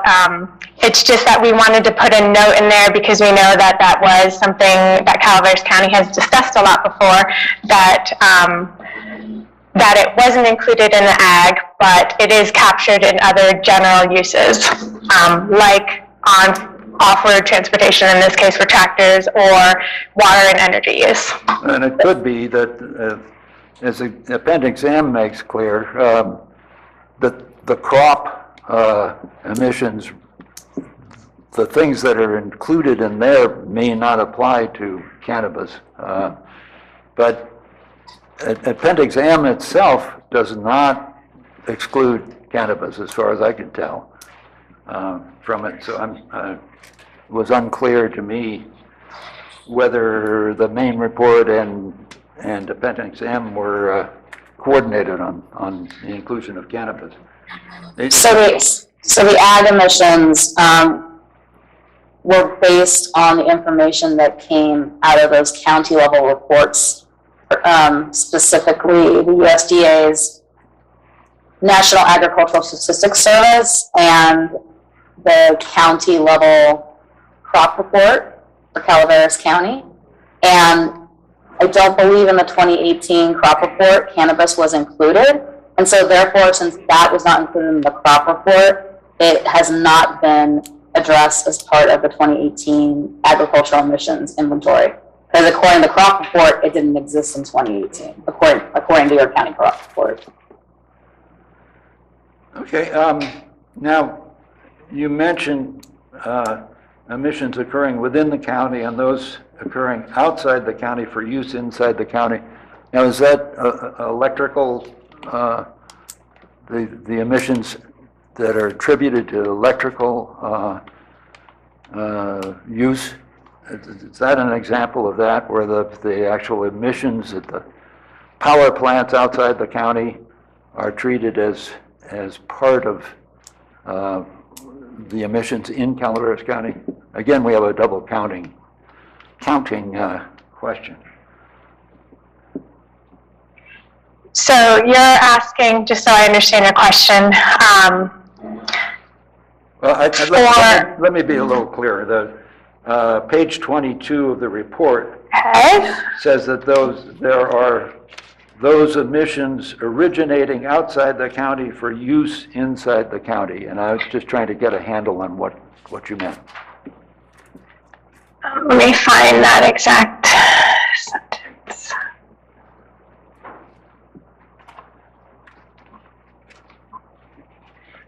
Beginning of page 22, later page 22. Mary, I can step in maybe. So there's basically two areas where there would be emissions that are being generated outside of the county that would be attributed to the county. And one would be the generation of the electricity. The power plant could be outside the county, but we're doing it based on a kilowatt of use in the county and applying an emissions factor. And so by doing that, you don't have double counting because you're attributing the kilowatts used in different locations and then just applying an emissions factor for the emissions generated from that power plant. The second is with traffic. When trips originate outside the county or end outside the county, you take that VMT total and you cut it in half and apply the 1/2 to the county and 1/2 to the place where it either originated or ended. So that way there's no double counting on the VMT emissions either. Great.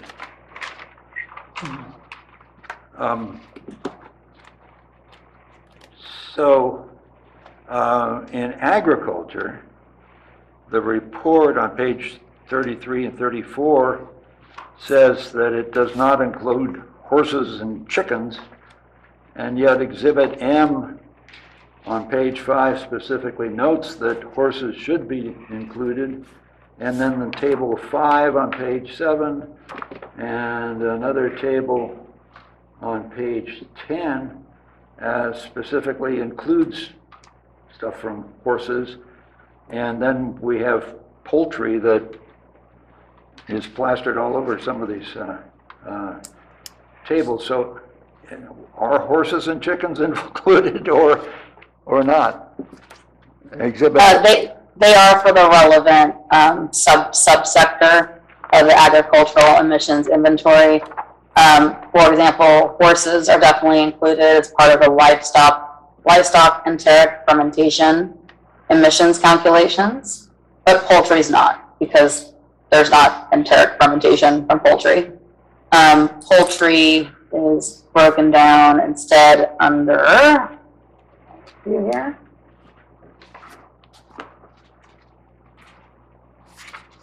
Poultry is included rather under the other subsector of livestock manure management.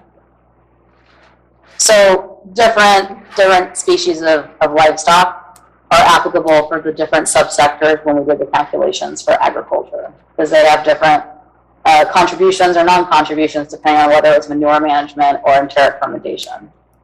And this isn't a make or break thing, but on table 8 of Appendix M, which is on page 12, you have identical headings: poultry emissions, poultry emissions, poultry emissions, and poultry emissions, with different figures underneath, and I don't understand.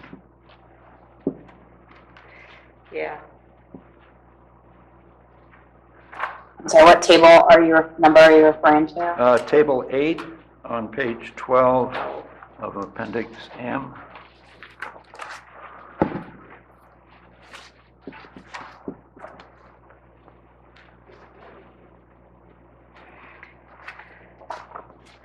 Yeah, table 8, we have the emissions broken down by by cattle, sheep, swine, poultry, goat, horse, and then a total. Well, you have it broken down by cattle, swine, poultry, and poultry. We see poultry 4 times. Thank you. That must be a version issue, because the version that we have is broken down. Okay. There are a couple other places with oddball things. And what are the sources for the figures for livestock, horses, and poultry and all that stuff? Where are we getting that? So, Department of Agriculture data. Yep. What was that? It's the U.S. Department of Agriculture data. They have a report. For Calaveras County? It's a census. It's a census of agricultural. I didn't understand you. It's a census of agriculture that contains detailed information on county livestock herd population characteristics. Okay. Like age, species, and weight class. Okay.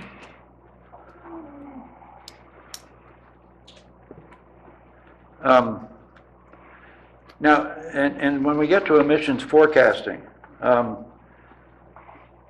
don't understand why 2018 population projection by Department of Finance was chosen as the most representative forecast when the 2021 population projection data was available. And it makes a difference because in 2018, they were showing there was going to be a population increase. In 2021, they showed it was a population decrease. I understand 2018 is our base date, but you've got better data now from the Department of Finance as to what's happening with the population in the period that's going to be covered by this later report. Why was go ahead. Okay, sorry. I don't know if there's a lag there. The team did actually have a lot of discussions over this, so I'm glad you did raise it. We first pulled the 2021 data because that is what's available.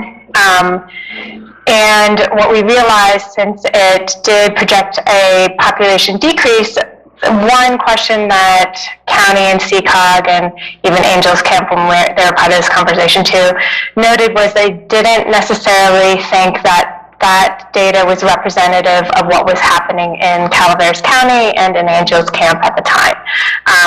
So there was a sense of uncertainty about whether the 2021 data was really representative of current population trends. At the same time, since the inventory is from 2018 and it references and connects to the 2018 general plan, well, actually it might be 2019, but reference and use 2018 data from the general plan, we decided to keep that consistent. And another side concern that was raised is that if you're going through the CEQA process, you don't want to continually just show decreases in population, because then all your forecast projections are based off of that, and even though your population is never going to go down to zero, that's what your forecast projections would take from even out to 2045, which the team just collectively thought was not representative of the actual trend and population projections for the county. So basically, you thought, and had some grounds for, that the 2018 figures were a more accurate prediction than in 2021. And it made all the inventory years and the references line up with 2018 as well. Yeah, well, it doesn't, to me, it doesn't make any sense, any difference when this projection was made, as long as it's been made. If it's an accurate projection and it's based on more recent information, we should go with it. If it's not as accurate, if the 2021 isn't as accurate as the 2018, then we should go to 2018. But the fact that they both have a magic figure of 2018 on it carries no weight to me. Right, and that is true. And I mean, the inherent concern with all of these projections is that they're estimates and nothing is an actual accurate number. There's going to be, numbers that don't necessarily represent. You're basing it off of projections and projecting off of that and creating these estimates off of it. So I think the team just had a lot of discussion and realized, in terms of lining up what people in the county felt was more appropriate for a projection of population, we aligned with 2018. I also want to state, though, that population projection, that 2018 versus 2021 number, isn't the only number that is based on the forecast. It's just one of the indicator variables. We used VMT projections as well, and employment projections, and I think population was the only one that had shown a decrease that we had used for the residential components. Well, I think what you were just talking on would answer my next question, and that there are factors other than population that go into your tables, like I'm looking at table K1 on page 80, where even though you have a reduction in population, this is on the 2021 forecast, the transportation, I've forgotten what this, miles or emissions. VMT? Yeah, the emissions emissions increase between 2018 and 2045, even when you use the 2021 figures. So you have other factors that are going into these tables other than just population. Yes, exactly. Okay. There are employment projections, which comes from the California Employment Development Department. The population projections do come from the Department of Finance, but we did get VMT projections from CCOG, who's working with their consultant on those. And you can chew it down to like, the agriculture, I think that was based on acres of farmland from the agriculture production reports. There are different indicators for different sectors. Okay. And finally, for now, I just want to make sure I understand your adjusted business as usual forecast. It takes into account already known state regulations, where the state says we are going to meet this amount by such and such a day, or the emissions, permitted emissions from vehicles are such and such for year 2025 and another thing for year 2028, this sort of thing. We will take into account those already known regulations that are going to become applicable, but the county will have to come up with ways to get the further reductions necessary to reach the ultimate 2030 goal. Is that a fair summary? Yes. Okay, well, I should give everybody else a chance here. I have a lot of questions when we get to Appendix N and the wildfire. Would it be wildflower discussion? But I'll yield for now and get back to that. All right.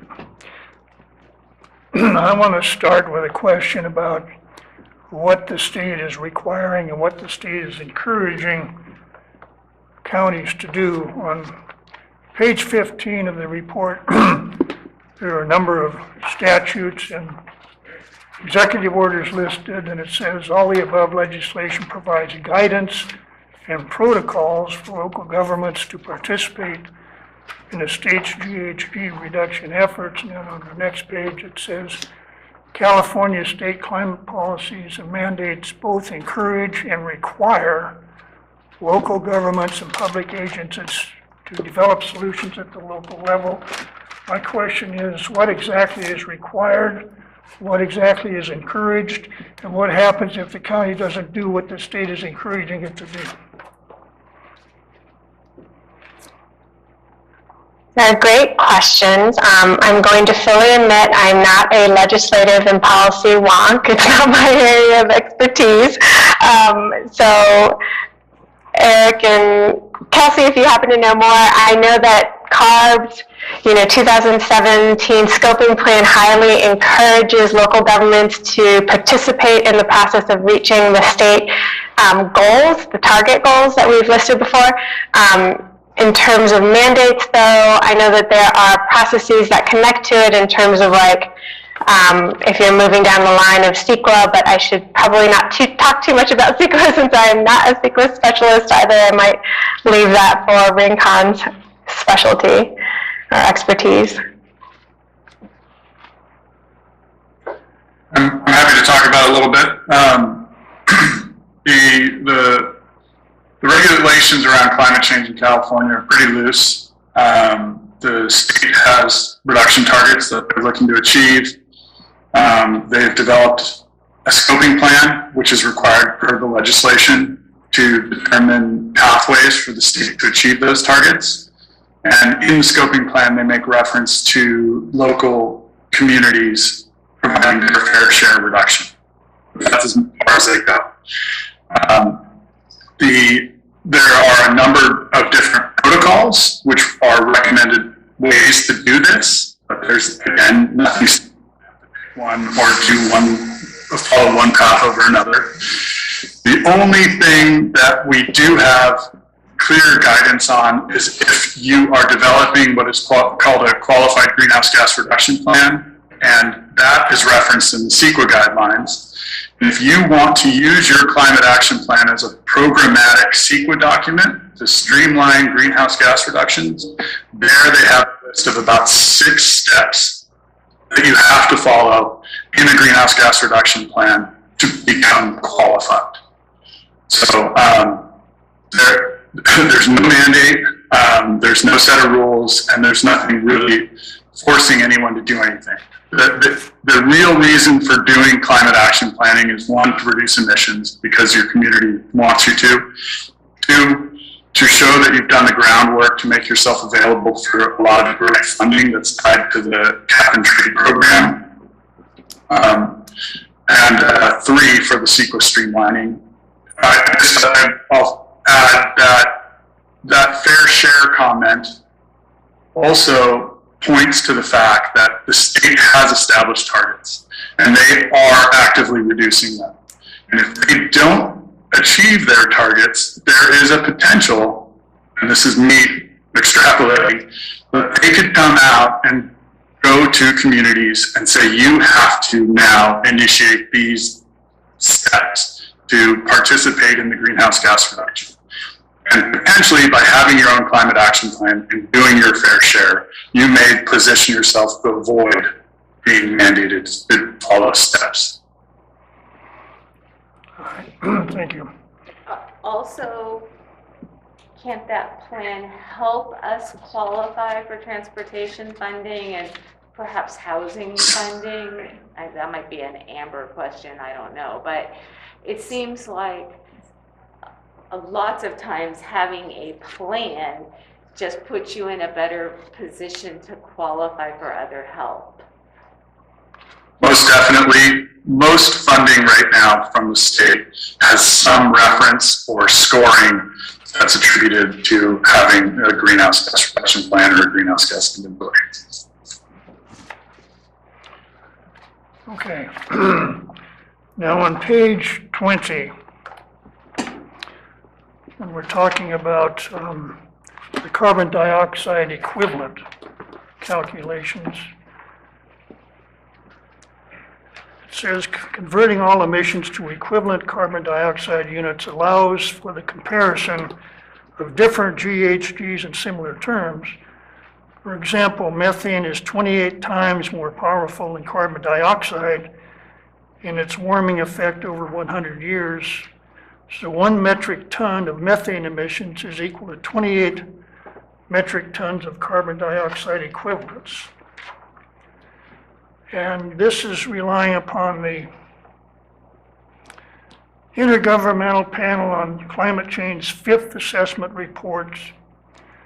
That the report says is reflecting the most recent scientific consensus. Am I right so far? Yes. Okay, what was the date of the IPCC number 5 assessment report? 2013?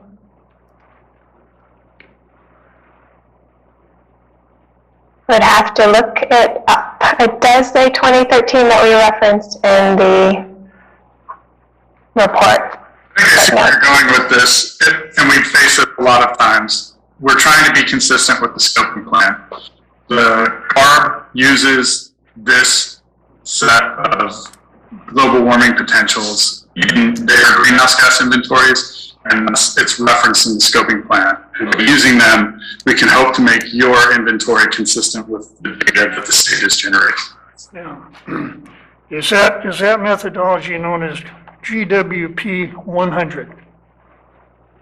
All right. Now, is carbon dioxide a long-lived greenhouse gas? Lasts for what, thousands of years? There's a number of different breakdowns, yeah. Okay. Is methane a short-lived climate pollutant? Shorter, yes. It has a short atmospheric lifetime of what, 12.4 years? Yeah.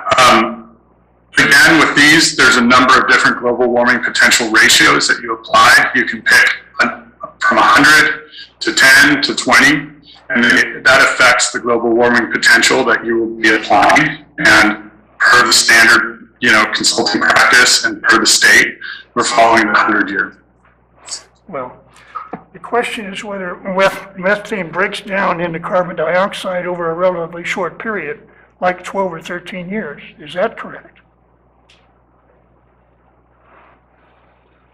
I don't have that reference in front of me. Yeah, and I'm not sure, we're definitely delving into the science of this, which is really interesting. I think though, for the purposes of the inventory, it's more to create something that's like an apples to apples comparison with other inventories and goals. And it's just using the best available methodologies and data at the time that is standardized and accepted. So we're working within the boundaries of that to create an inventory for you that's representative and can be comparative to other counties and other areas that are doing inventories and standardize the process. I think you're asking worthwhile questions. I don't know if it extends beyond what we're capable of doing within this inventory. Well, have there been a number of scientific studies and articles since 2013 on the global warming potential of short-lived gases like methane? Published articles. If you want, I can recite you some.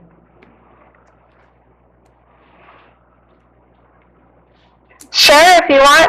I guess I still think, though, what we're creating for you here is to have something, and this is also why we use ClearPath, because some 600 other communities have used it, and so there's consistency in terms of what protocol you're applying, what standards and methodologies are being applied, so that there is a process by which everyone across the nation, or in California, if we're focusing on that, can have an apples-to-apples comparison. So I do think what you're saying is worthwhile science. I just don't know if it's something that we could do to alter what we provided for you in the context of the request. Well, let me cut right to it. There is out in IPCC AR number 6. It came out in 2021. There has been an alternative proposed at GWP 100 called GWP star to account for the short-lived nature of methane gases and other short-lived gases. In the ARPC number 6, 2021, the final government distribution, chapter 7, page 123, it says, GWP star gives a direct conversion from short-lived GHG emissions to global service temperature change. By comparison, expressing methane emissions using GWP 100, which you did, overstates the effect of constant methane emissions on global service temperatures by a factor of 3 to 4 over a 20-year timeline. And we know from parts of your report that livestock numbers show no evidence of a trend over the last 10-year period between 2010 and 2019, so you assume it will remain constant through 2045. That's your inventory at page 78. So my point is, if we're going to go with the most recent scientific consensus, the conversion factor of 28 that's used in the Rincon report would overstate the CO2 equivalent by 3 to 4 times. In other words, what the livestock enteric fermentation number should be is 1/4 to 1/3 of what your study reported. That's where I'm going with this. Do you have a comment on that, other than you want to be consistent with other people in the state are doing? This is supposed to be an inventory of Calaveras County livestock emissions and other emissions. There's a number, like I said earlier, there's no written rule on how to apply this. The goal from the onset of this project to develop an inventory that was consistent with the state's numbers so that it could be rolled up into what the state is reporting on an annual basis. But there's a number of ways we can go. Because of the flexibility with this process, you can either make reference to the latest IPCC and say that there's new science pointing to different global warming potential for short-lived pollutants. We could go with new numbers, but we have to think, what does that impact us when we move forward trying to participate in the state's overall climate program? So, you know, we're free to do what we need to do here. It's just a matter of the general consensus on the direction that the county wants to go with their inventory. Isn't that a matter of policy then, as you just indicated, where the county wants to go? If we want to take the most recent scientific studies that have recognition from the scientific community that things are not what they were reported to have been, couldn't the county, as a matter of policy, decide to go with the more recent established scientific results? Most definitely. I would just recommend being very transparent about that. And you can go any direction with this. There is no stated rule on what you have to do. It seems to me there's a danger here in picking and choosing which latest science we're going to use, though, depending on our own particular expertise and interest in different pieces of the baseline. And while on the face it seems like using the latest is what you want to do, my gut says what you want to do is acknowledge the latest, either in a footnote or an alternative calculation or something, so that you capture the parallel path to what everyone else is doing right now, but you also capture the fact that this may be changing in the future. But I foresee that there will be places where the latest science is actually not going to make us look better, it's going to make us look worse. And, you know, I don't think that our goal here should be to try to make ourselves look one way or the other. What we're looking for is a baseline that can be compared across other communities within our state. But I definitely don't think we should ignore something we know. I think it needs to be captured in the report somehow. I don't know how everybody else feels about this on a philosophical basis. I kind of hear what you're saying, and then, but I think we should use the raw data available, the latest raw data. They're not talking about raw data. I get that. But what he was just saying, what I gather from this is if we went with like the latest study and we took and used that information, and it would lower the amount down by a third or a quarter, as stated by Mr. Wooster. But in turn, that would make it more difficult to meet the projections in 2030 or 2040 because it's a lower, at that time it would be a lower number. Okay. So if you inflate, what I'm hearing is if you inflate what you have in inventory, very interesting. it makes it easier to meet the requirements set forth. But I think you're going to have, but you have to apply that calculation consistently because it's a factor. It's not raw data. Statistics are easy to skew with one or two factors. Right. So you can manipulate the numbers. I mean, that's I understand what you're saying, but I don't think that's what we're talking about here, because we're talking about a calculation that modifies the effect. So you take that and you apply that to the raw data.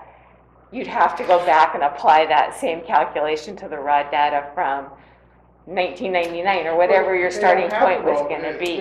What I heard earlier in the presentation, and it's kind of Mr. Laddish touched on it, what is the raw data from 1990? That's going to be our baseline. That's a whole different question. Well, if that's going to be our baseline, how are we going to get the raw data when it doesn't exist and it's a calculation?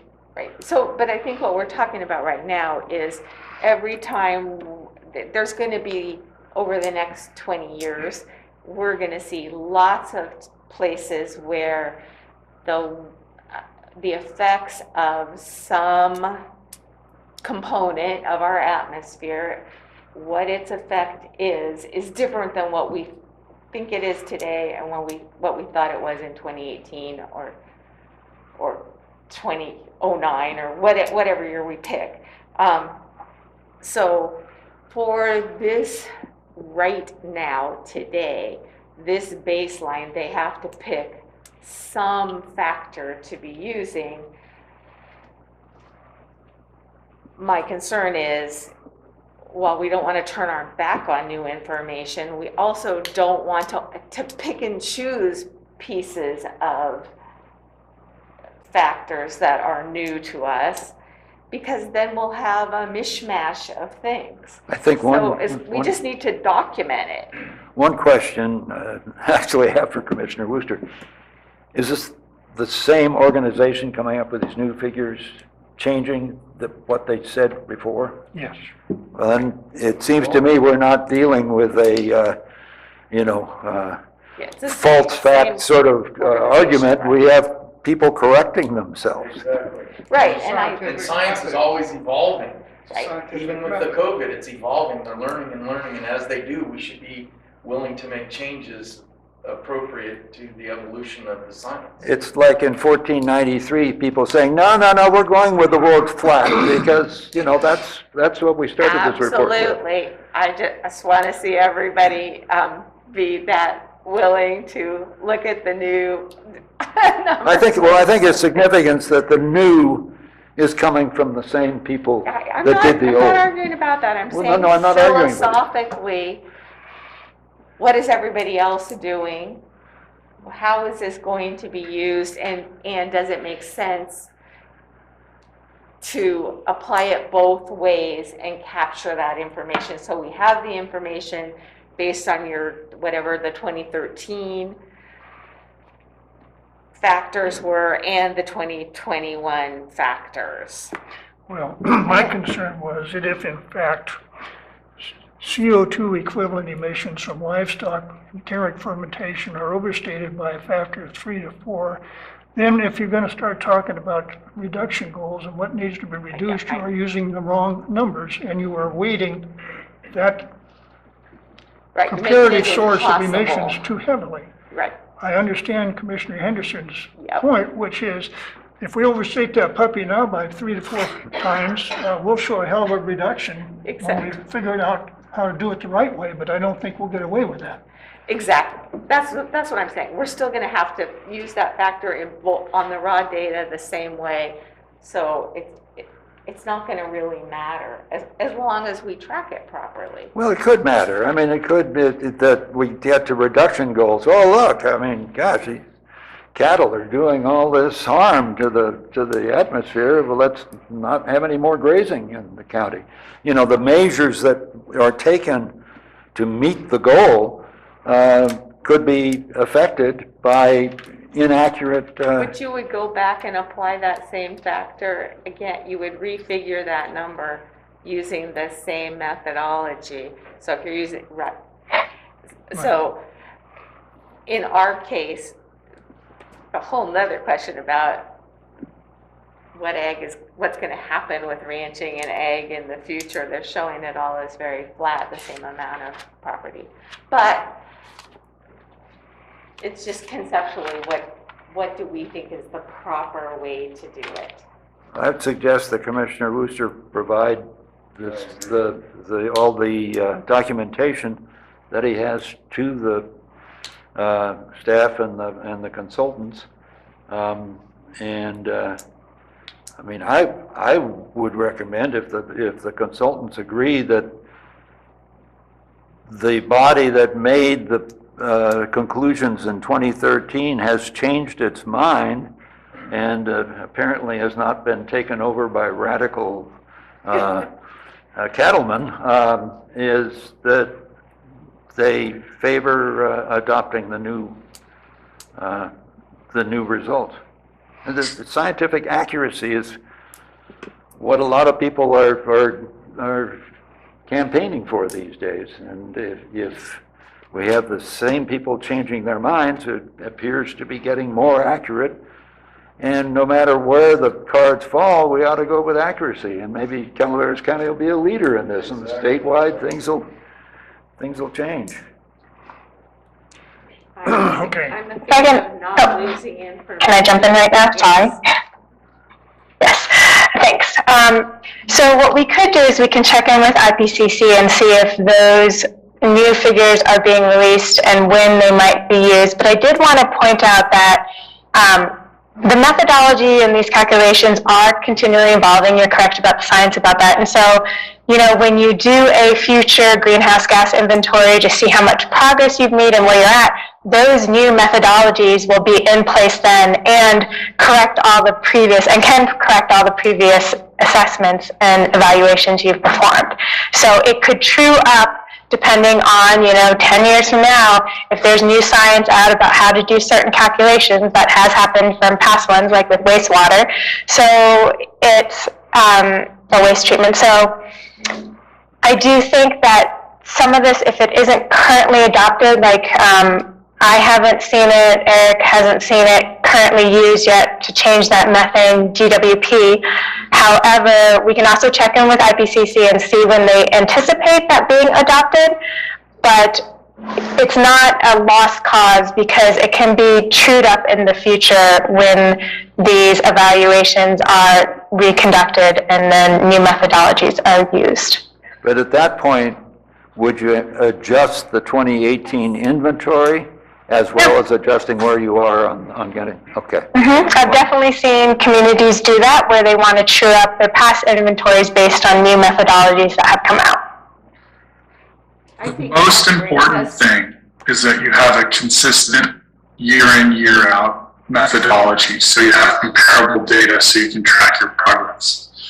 So transparency and consistent methodology are the most important thing moving forward.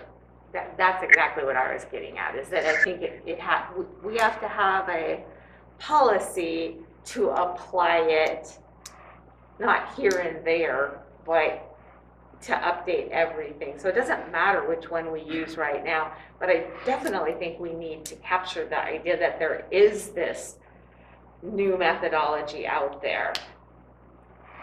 Okay. On cannabis, Commissioner Laddish had a question about it, and I do too.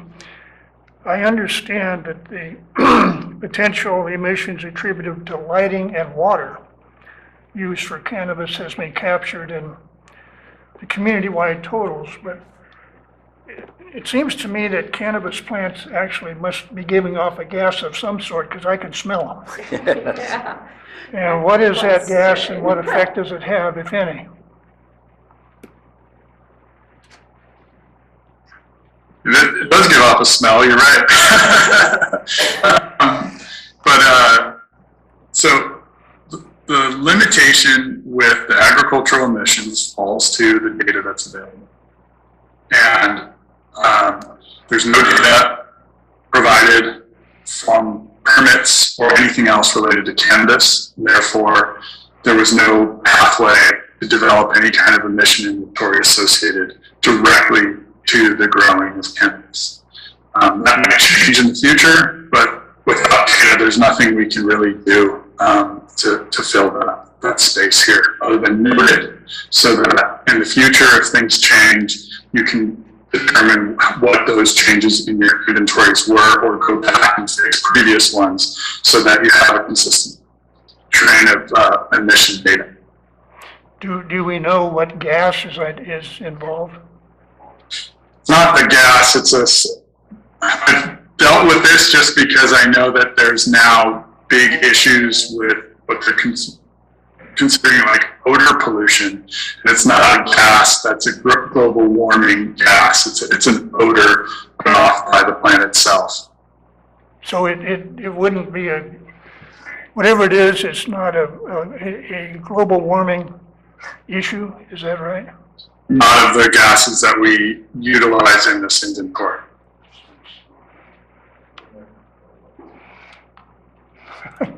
I guess I'm still wondering what it is. Well, it's volatile oils of some kind, but I don't know that whether they have global warming potential. I just don't know. That was the question. Okay, now I have a number of questions about energy. And that starts on page 25.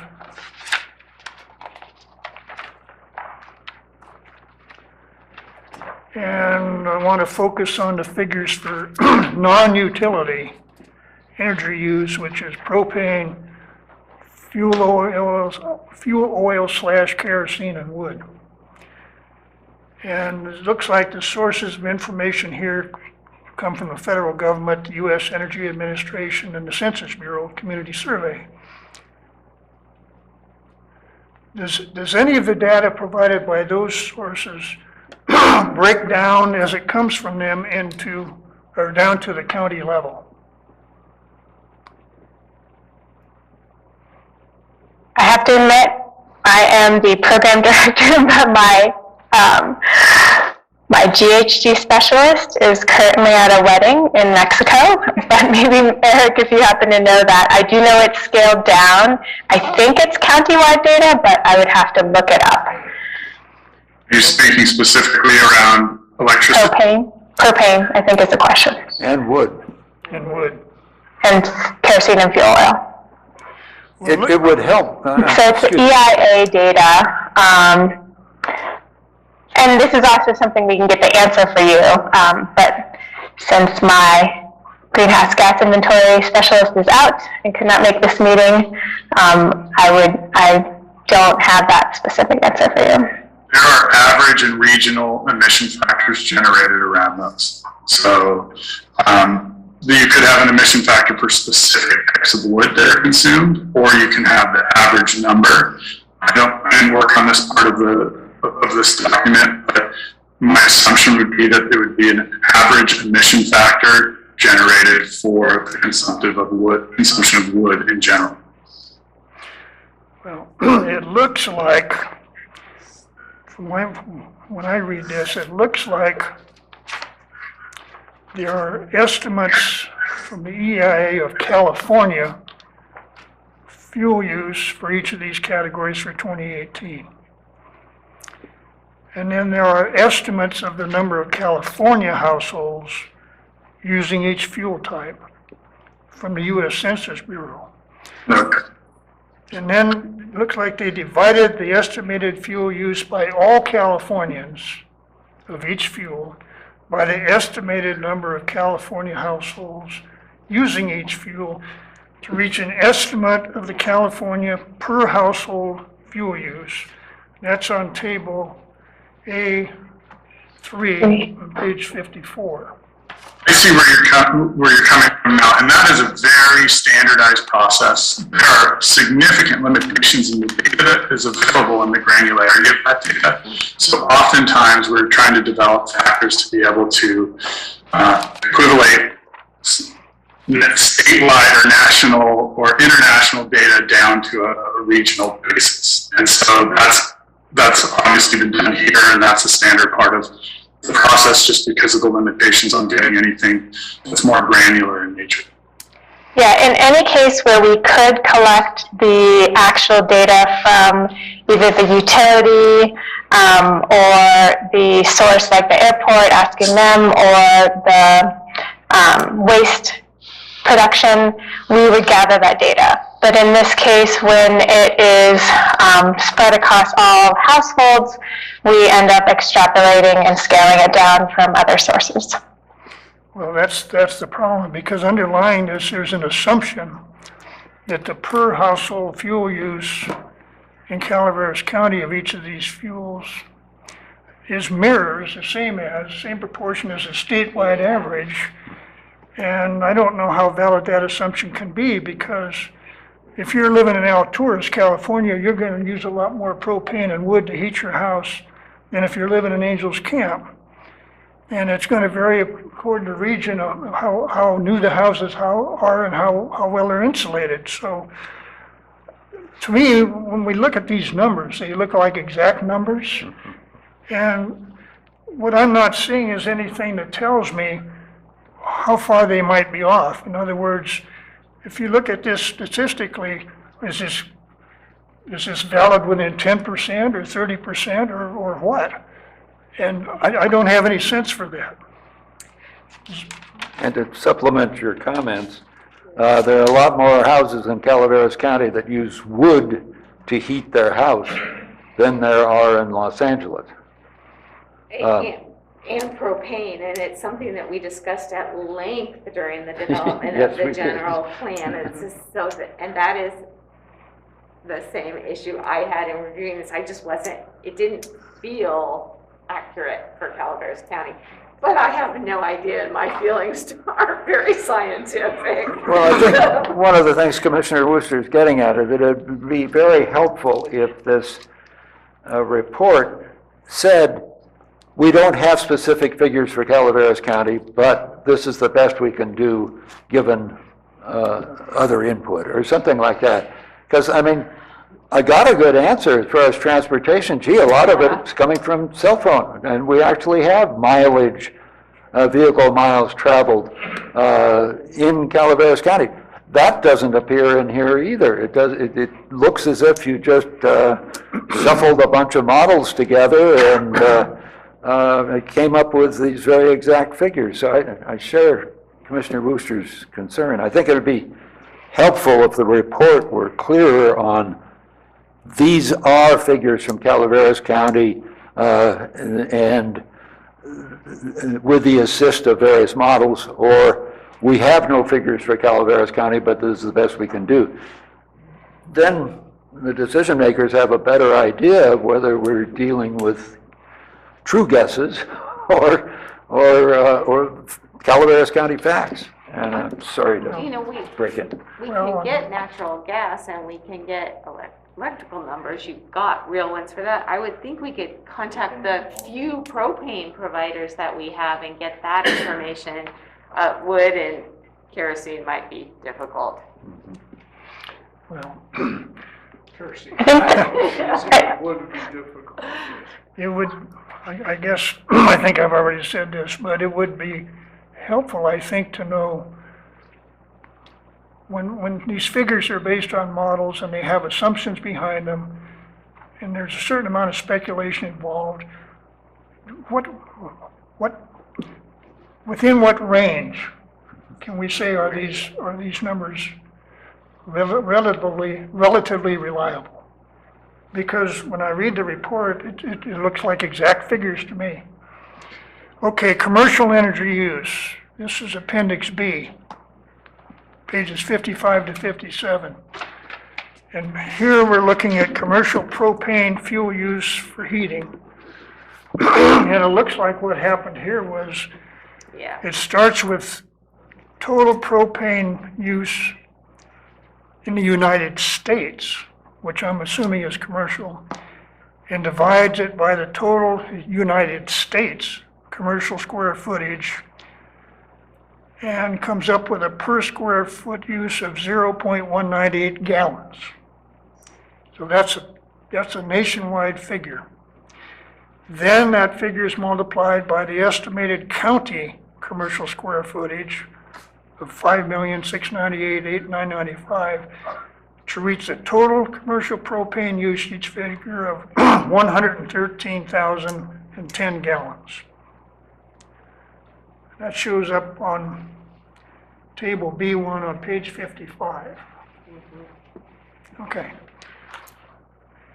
Now, that number rests on the assumption, I think, that the commercial propane fuel use per square foot in Calaveras County is the same as throughout the entire United States, which would include places like North Dakota, South Dakota, the Midwest, International Falls, Minnesota, places that are a lot colder than here.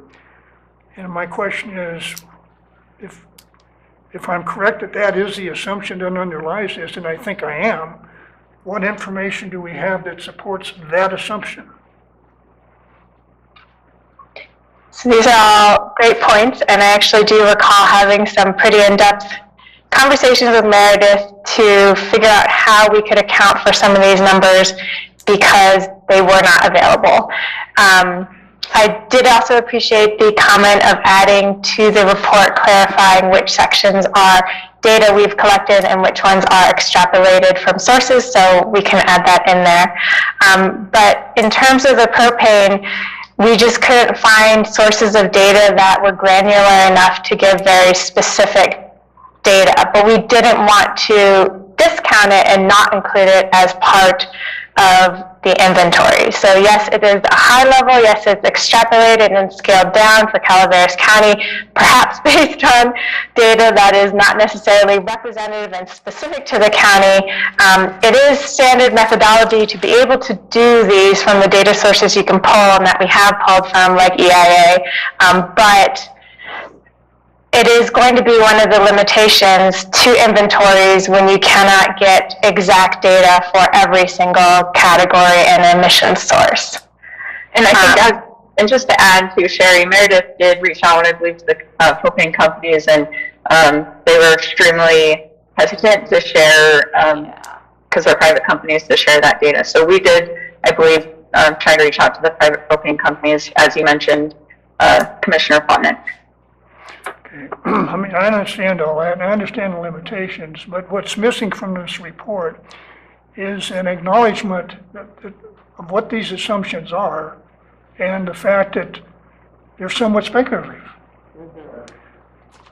And then we get to the commercial square footage in Calaveras County, a number I mentioned, and it seems like what you did was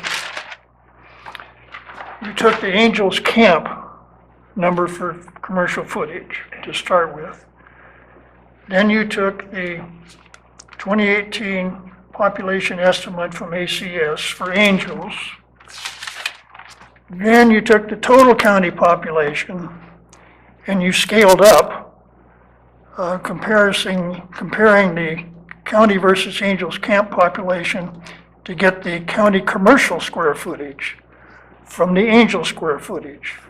And the assumption there has to be that the commercial square footage in the county bears the same proportion to its population as the commercial square footage in Angels bears to its population.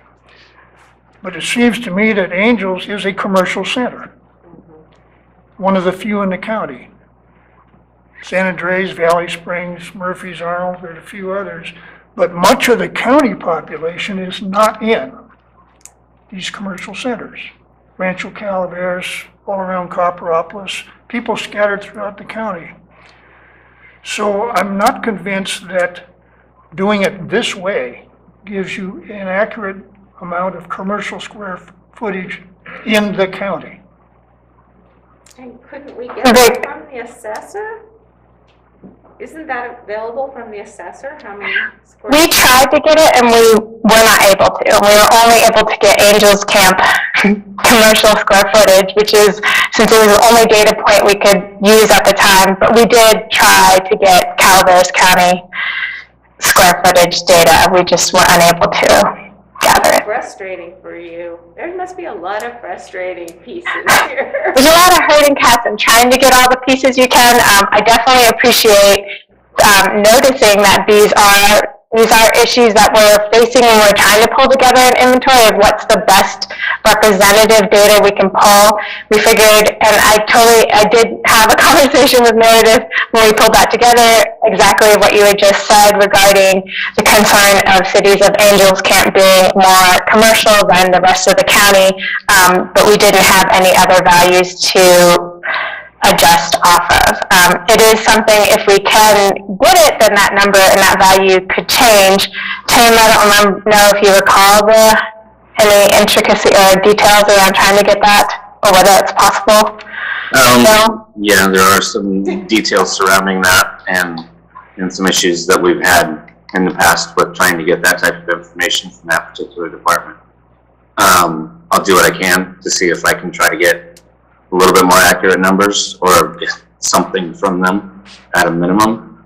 But that's really all I can say about it right now. You can certainly say that the Planning Commission encourages the county to participate to get this as accurate as possible. And I imagine you could get a couple of supervisors to weigh in on this. Seems like maybe we need the supervisors to make it a priority to get as accurate of information as possible. Then that needs to be done before this report is coming before them to consider.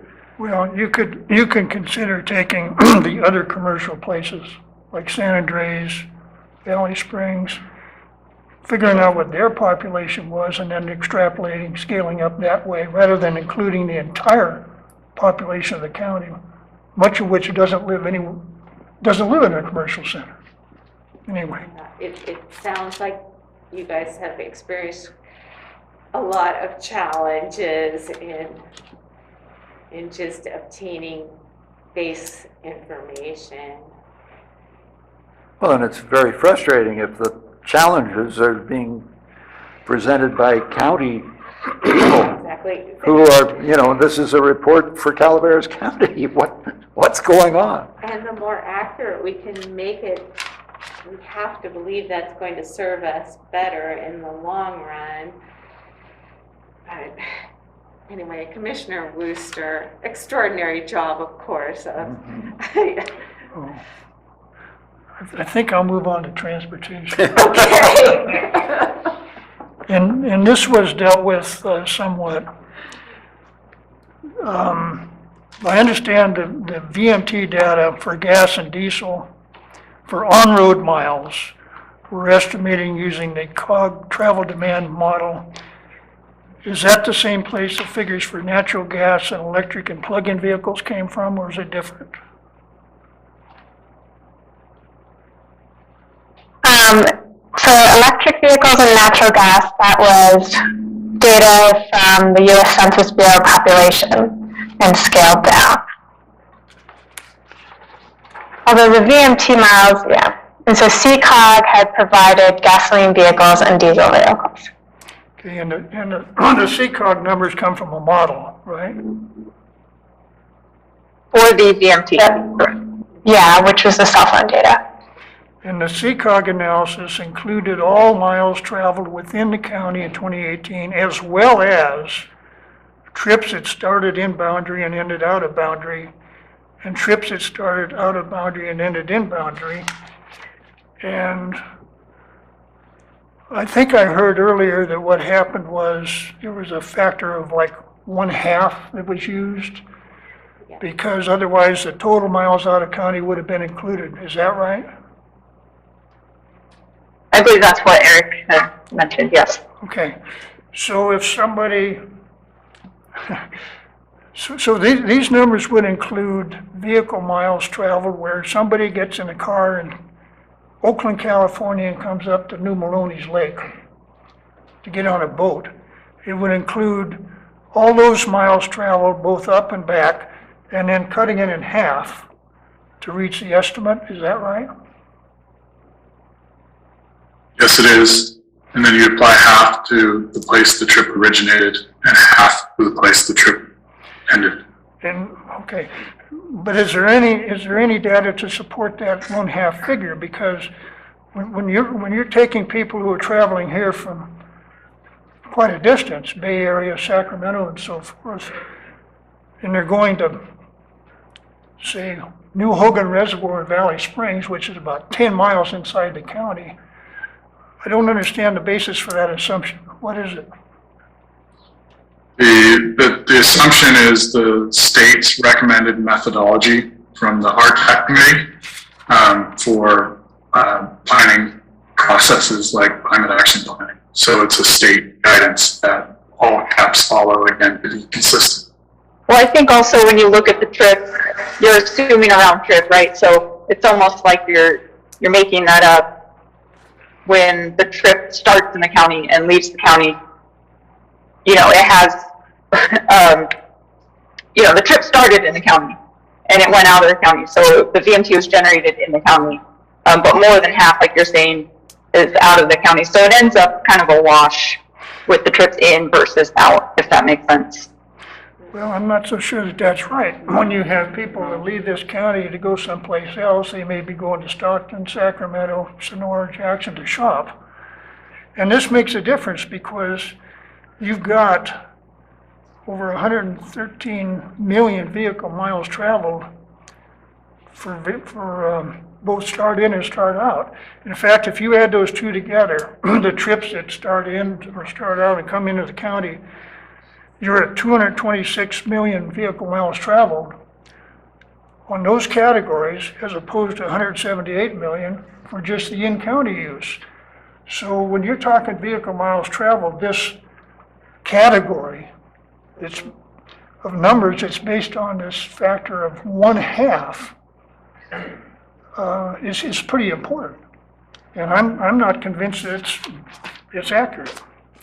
And again, it's applying a standardized process so that it's even across the board. But you could look at it as, if people are coming into Calaveras County, then you're dividing that in half, whereas you could assume that all those miles should be attributed to Calaveras County because they're being drawn to the destination that is there, right? So I think the idea behind it is more just to have a standardized process which everyone can apply, instead of being like, this destination gets all of the intended emissions, because even though the person might have started in San Francisco, you could also claim that their intention was to visit Calaveras County, so all those emissions should go to there.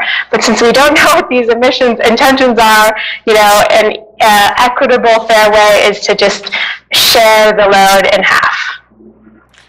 And there are people who are coming from San Joaquin and going to Bear Valley, Yeah, but there's. or, so they're, almost all their miles were in Calaveras County. I agree with Mr. Wooster, because I commute daily Yep. to San Joaquin County.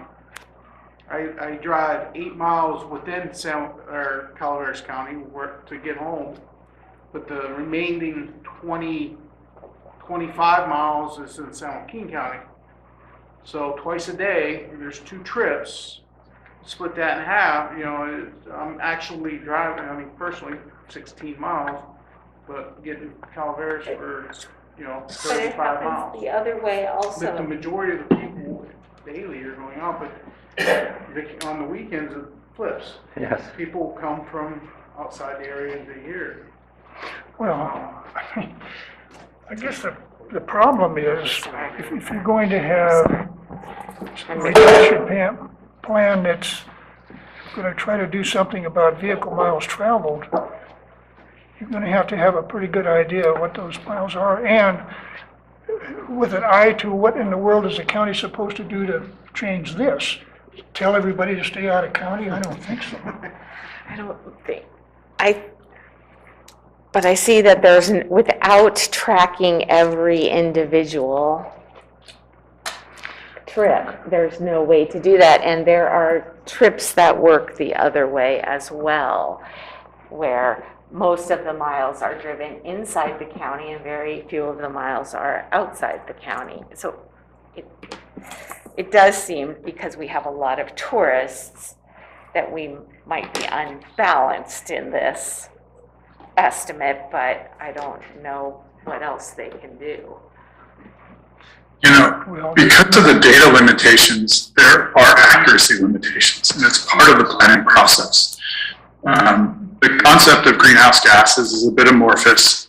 In what we're trying to do here is we're looking at specific sectors that have specific scales of emissions, so that we can establish a prioritization from which to develop measures to impact those areas. We're not looking to get granular down to 100 metric tons or 1,000 metric tons. Instead, we're trying to impact specific sectors that are influencing the overall greenhouse gas profile of the community. So focusing in on accuracy all the time doesn't do much, because there's not much to be done because of the limitations of the source data. As that data gets better, of course, we can improve upon it and we can make adjustments and start incorporating it. But as we stand now, that's not the intent. The intent is to gather the scale and the areas of emphasis so that we can focus measures and planning around that. Well, for example, I did not know until this morning that there was a factor of 1/2 applied to the trips that started in county and went out, or started out and came in. That's not in the report. And so I was under the impression every mile was included. So if we're going to have a one-half factor or assumptions that lie behind these things, I think they should be stated in the report. All right, on the off-road trips, in which we're looking for gas, diesel, and LPG gas usage off-road in gallons, not miles traveled.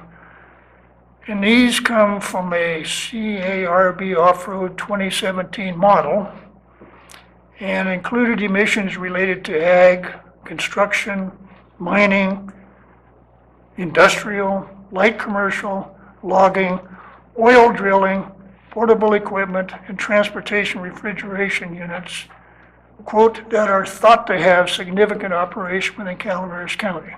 That's on page 60. And do you have any information to support the inclusion of oil drilling equipment being used in this county? Your point, that might have just been cut and paste from the entire list. I have a feeling, and not really true down to what was specific to Calaveras County. So we can look into that statement further. Well, it's the same question for all of them. Off-road industrial use, off-road portable equipment, off-road transportation, refrigeration.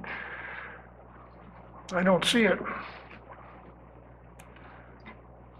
Then we have recreational boating, which is a big number, 31,316 metric tons. Comes from CARB's off-road 2007 model. That's at page 28. My question is, how accurate is that model? I mean, is it county specific? How is this number come up with? Scrolling up to page 28, you said? Yeah. 28 is the transportation activity, data, and emissions. Is it a different? Uh-oh, the very top, fuel use for aviation? He's talking about recreational boating. Yeah, 31,316. Figure Yes, three. so boating was another one where we couldn't get exact data.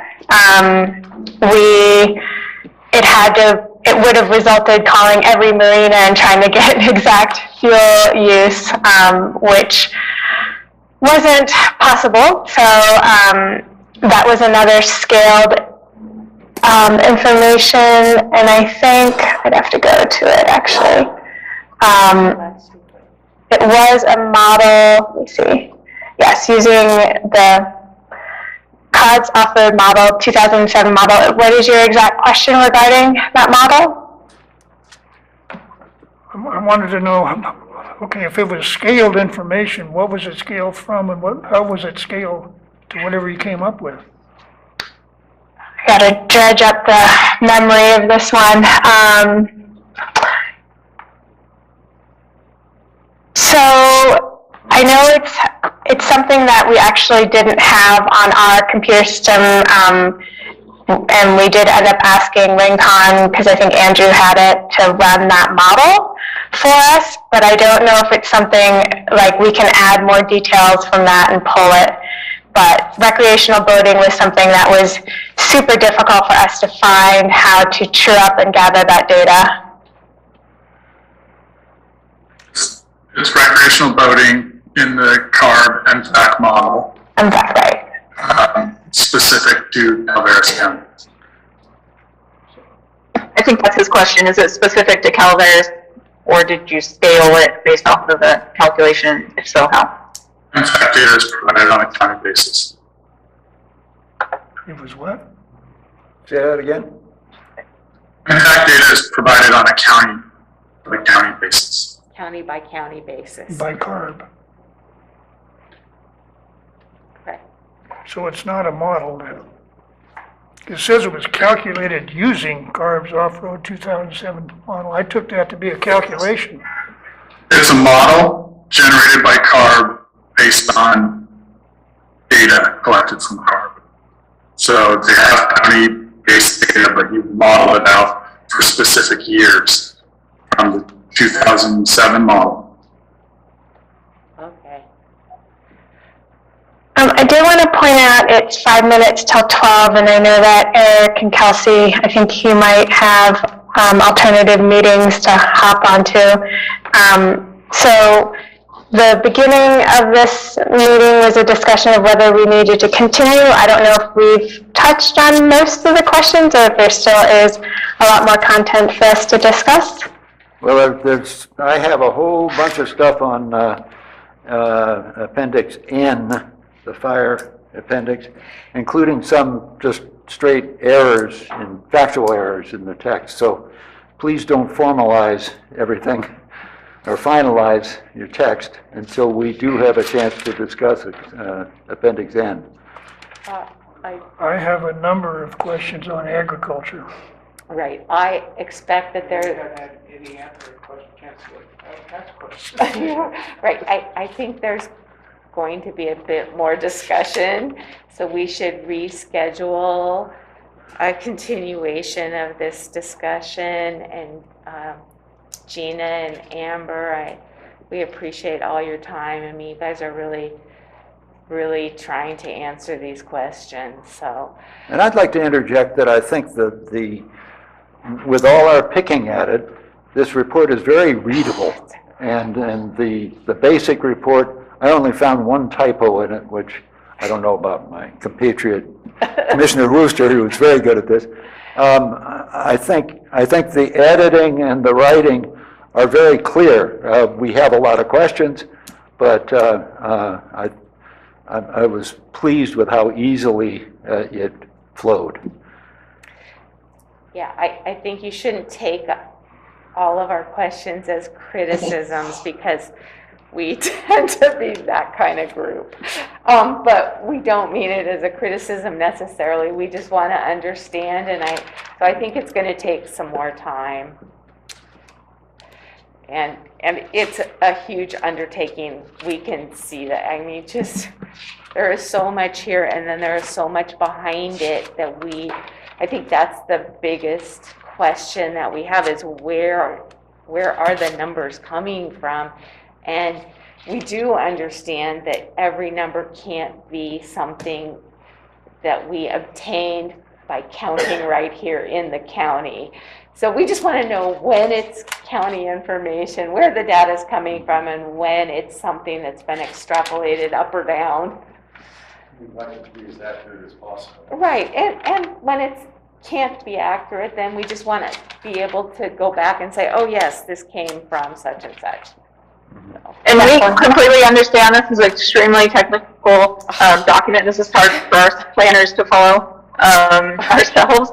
So yeah, I appreciate the time that you guys are taking on this, and it's really critical that we work with you so you feel comfortable with this report before we move on to the next step. So this is really important. Again, I appreciate the time, and I'll leave it to Gina what meeting we want to move this on to. Okay, so we should go ahead and continue this item, and so that we can come back when there's more time. But I want to give the opportunity for commissioner reports and to discuss the special meeting in November, that date, and that might be when this needs to come back.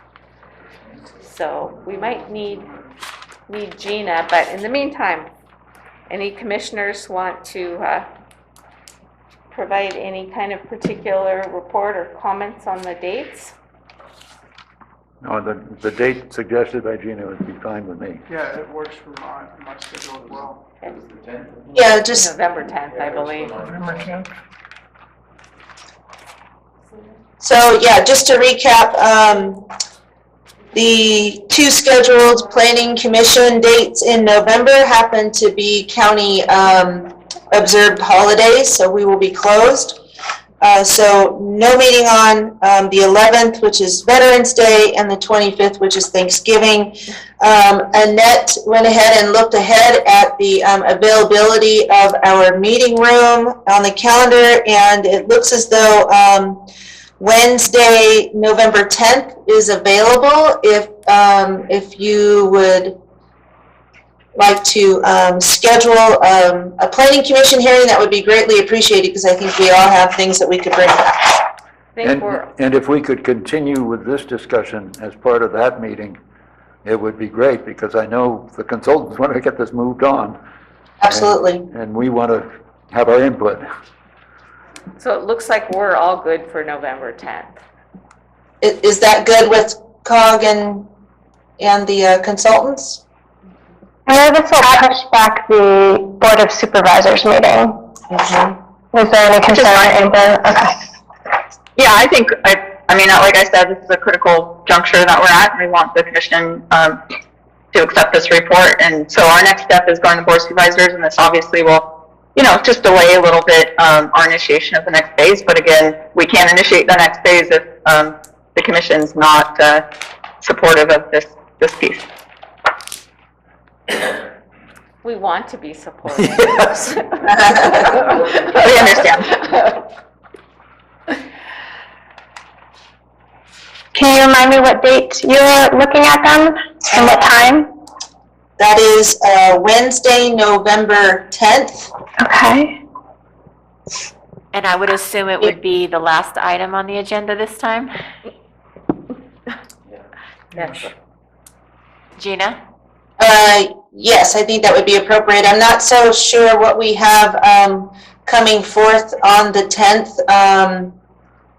If we do have an agenda, it shouldn't be heavy. I would think that we only might have one or two items. It might, there's an item, Gina, that might be heavy on that agenda. Do we have items now. on the 28th of this month? Yes. Not that, what was the, Gina, when is BME coming?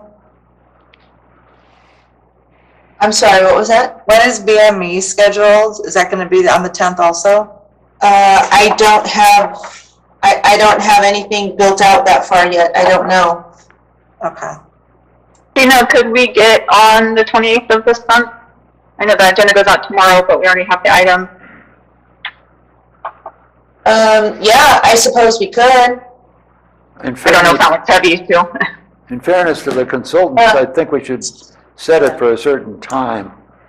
You know, so I don't know So what. far, all we have on the agenda is, Annette, refresh my memory, we have an ag preserve. And actually, I've got access, let me look right now. Do we have that? I can tell you. Just give me 1 second. Okay, I'm looking. We should ask the consultants if they're available on the 28th. Yeah, that, So we have two items on the 28th. We have your. 28th, okay. So do you feel strongly that you want to hear the rest of this discussion? So Commissioner Parker's not available on the 28th. Well, would we still have a quorum though? We would still have a quorum. Yeah. Yes. okay. November 28th? No, October? October, okay. Yeah, 2 weeks. So basically, in 2 weeks, it would be a continuation of this meeting. That's what they're Right, talking about. right? They're trying to get Yes. it to the Board of And time frame, are we looking at around 10:30-ish until? Yeah, so what we have scheduled is an ag preserve and an extension of time, so that should be relatively quick. I would say no more than 30, maybe 45 minutes at the most. I don't anticipate the level of discussion that we actually had in today's meeting. I think Commissioner Parker turned on his microphone and he's voiced his concerns with that. You're not going to be here. I cannot, well, I can come late, but I have a field trip with Valley Springs Elementary on my ranch that day, and I have to be there for that, unfortunately. It's a big one. Is there a time when you could be here? They're gonna arrive at 9, I think. I mean, we could put, They're gonna come at 8:30. Yeah, not till probably 10:30. what, yeah, what I'm thinking is if the consultants are available, we could set this for 1 o'clock on the 28th. Sure. And then you. All I have is a field trip. It looks like the 10th might be better for the consultant team at this time. Is that, But I am available. is that still an open option or no? Yes. Yes, it is still an option. If the unless that date is already over full. Gina? Well, I'm assuming you also might have a lot of wildfire and ag questions since or at least we never got to the wildfire, and so I definitely want to make sure Rincon can attend. Good. So Sherry, just throw this out there, and Eric, your availability too, but if Sierra Business Council is not available on the 28th, but the remaining questions are maybe just wildfire and maybe some more ag, then Eric, who can't make it on the 20th. Eric, we can't make it on the 20th. Yeah, so I was like, oh, that might, we might really want Eric there. Sounds like the 10th is better for the commission anyways. So it looks like, The but 10th. can we fit that on November 10th? We should plan on a longish day on the 10th, or is there a lot of items? It's hard to say because we don't know what's on the 10th yet. Okay, thank Um, you. Got it. It'd be a long day. We Okay. could, I think we should let the people know what time we might be getting to it and not get to it before that time. You know, so that the consultants can not have to sit around for an hour and a half waiting for us to get to it. Well, they don't know what the November 10th items are yet, so No, I know. they're I know. working on that. Okay, so yes, we have a meeting on October 28th. It's 2 short items. We will not be discussing this on the 28th. On November 10th, we will, but we don't know what the other items are. But that's when the consultants can make it, so that's when we're gonna do it. Is that correct? Great. And I thank the consultants for all they're doing. Yes, thanks. Please come back. So I have been really impressed with how the detail of the question, so it's very impressive. Do you need anything else from us, or should we just plan to receive the estimated time? We'll work with Amber and Tim and see everyone on the 10th? Right. Yes, thank you very much. Great. Thank you, everybody. Thank you. Okay, planning director report. Well, 2 weeks into my new appointment, it's been very exciting. I have a whole new respect for Peter. Not that I didn't respect him before, but yeah, it's been a little challenging, but you know, getting my feet under me, and staff has been really supportive, and we're all working together, and I've got great resources to help us through this transition. Julie's been wonderful, and I've got Robert Packinger who's there for information. So, we're just working on our current planning project list right now. We're doing a pretty good job of getting those taken care of and over with. Looking forward to spending some more time with the zoning code update. Want to get that back online.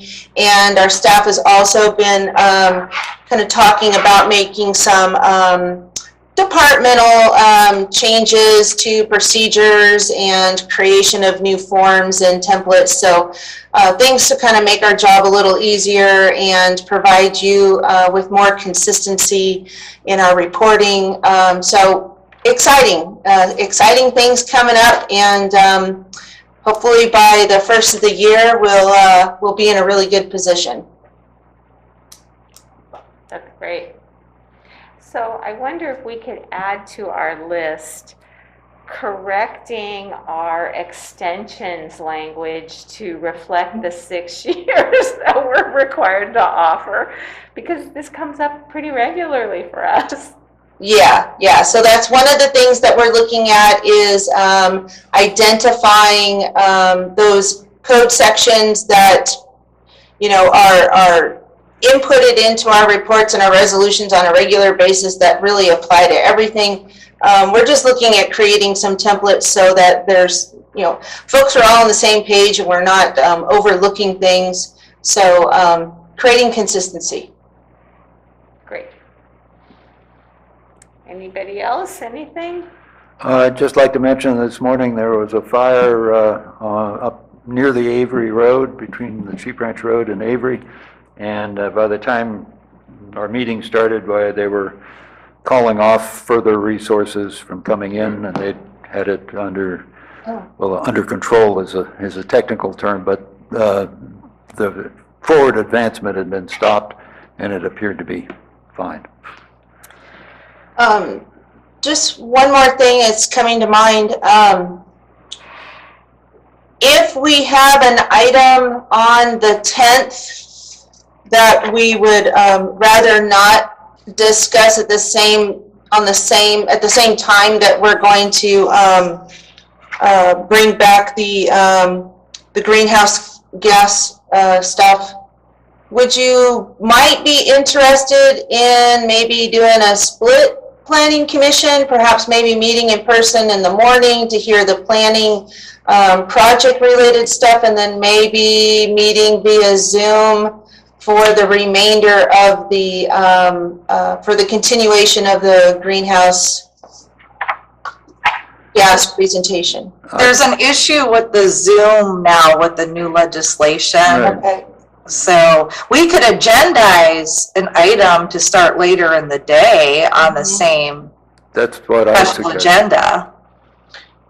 I'd suggest that, and I think this format worked well today with all the consultants on various screens. I think it was good that we were. I was just concerned with you folks having to come back later in the day. As long as the taco truck is still in business, I'm okay. It's not too much later in the day, because I am the guy that runs my business. Yeah, whatever it has to be, it has to be. I guess we're gonna make it work.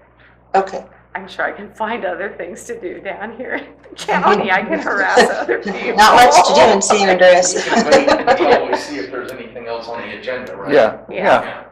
Yeah. So we don't have to put anything firm right now. Right. Those guys will work out the Perfect. details and let us know. Okay. Thank you, everybody. And we are adjourned at whatever, 12:12? 12:12. Just in time for taking out to the phone. Yep. Nice.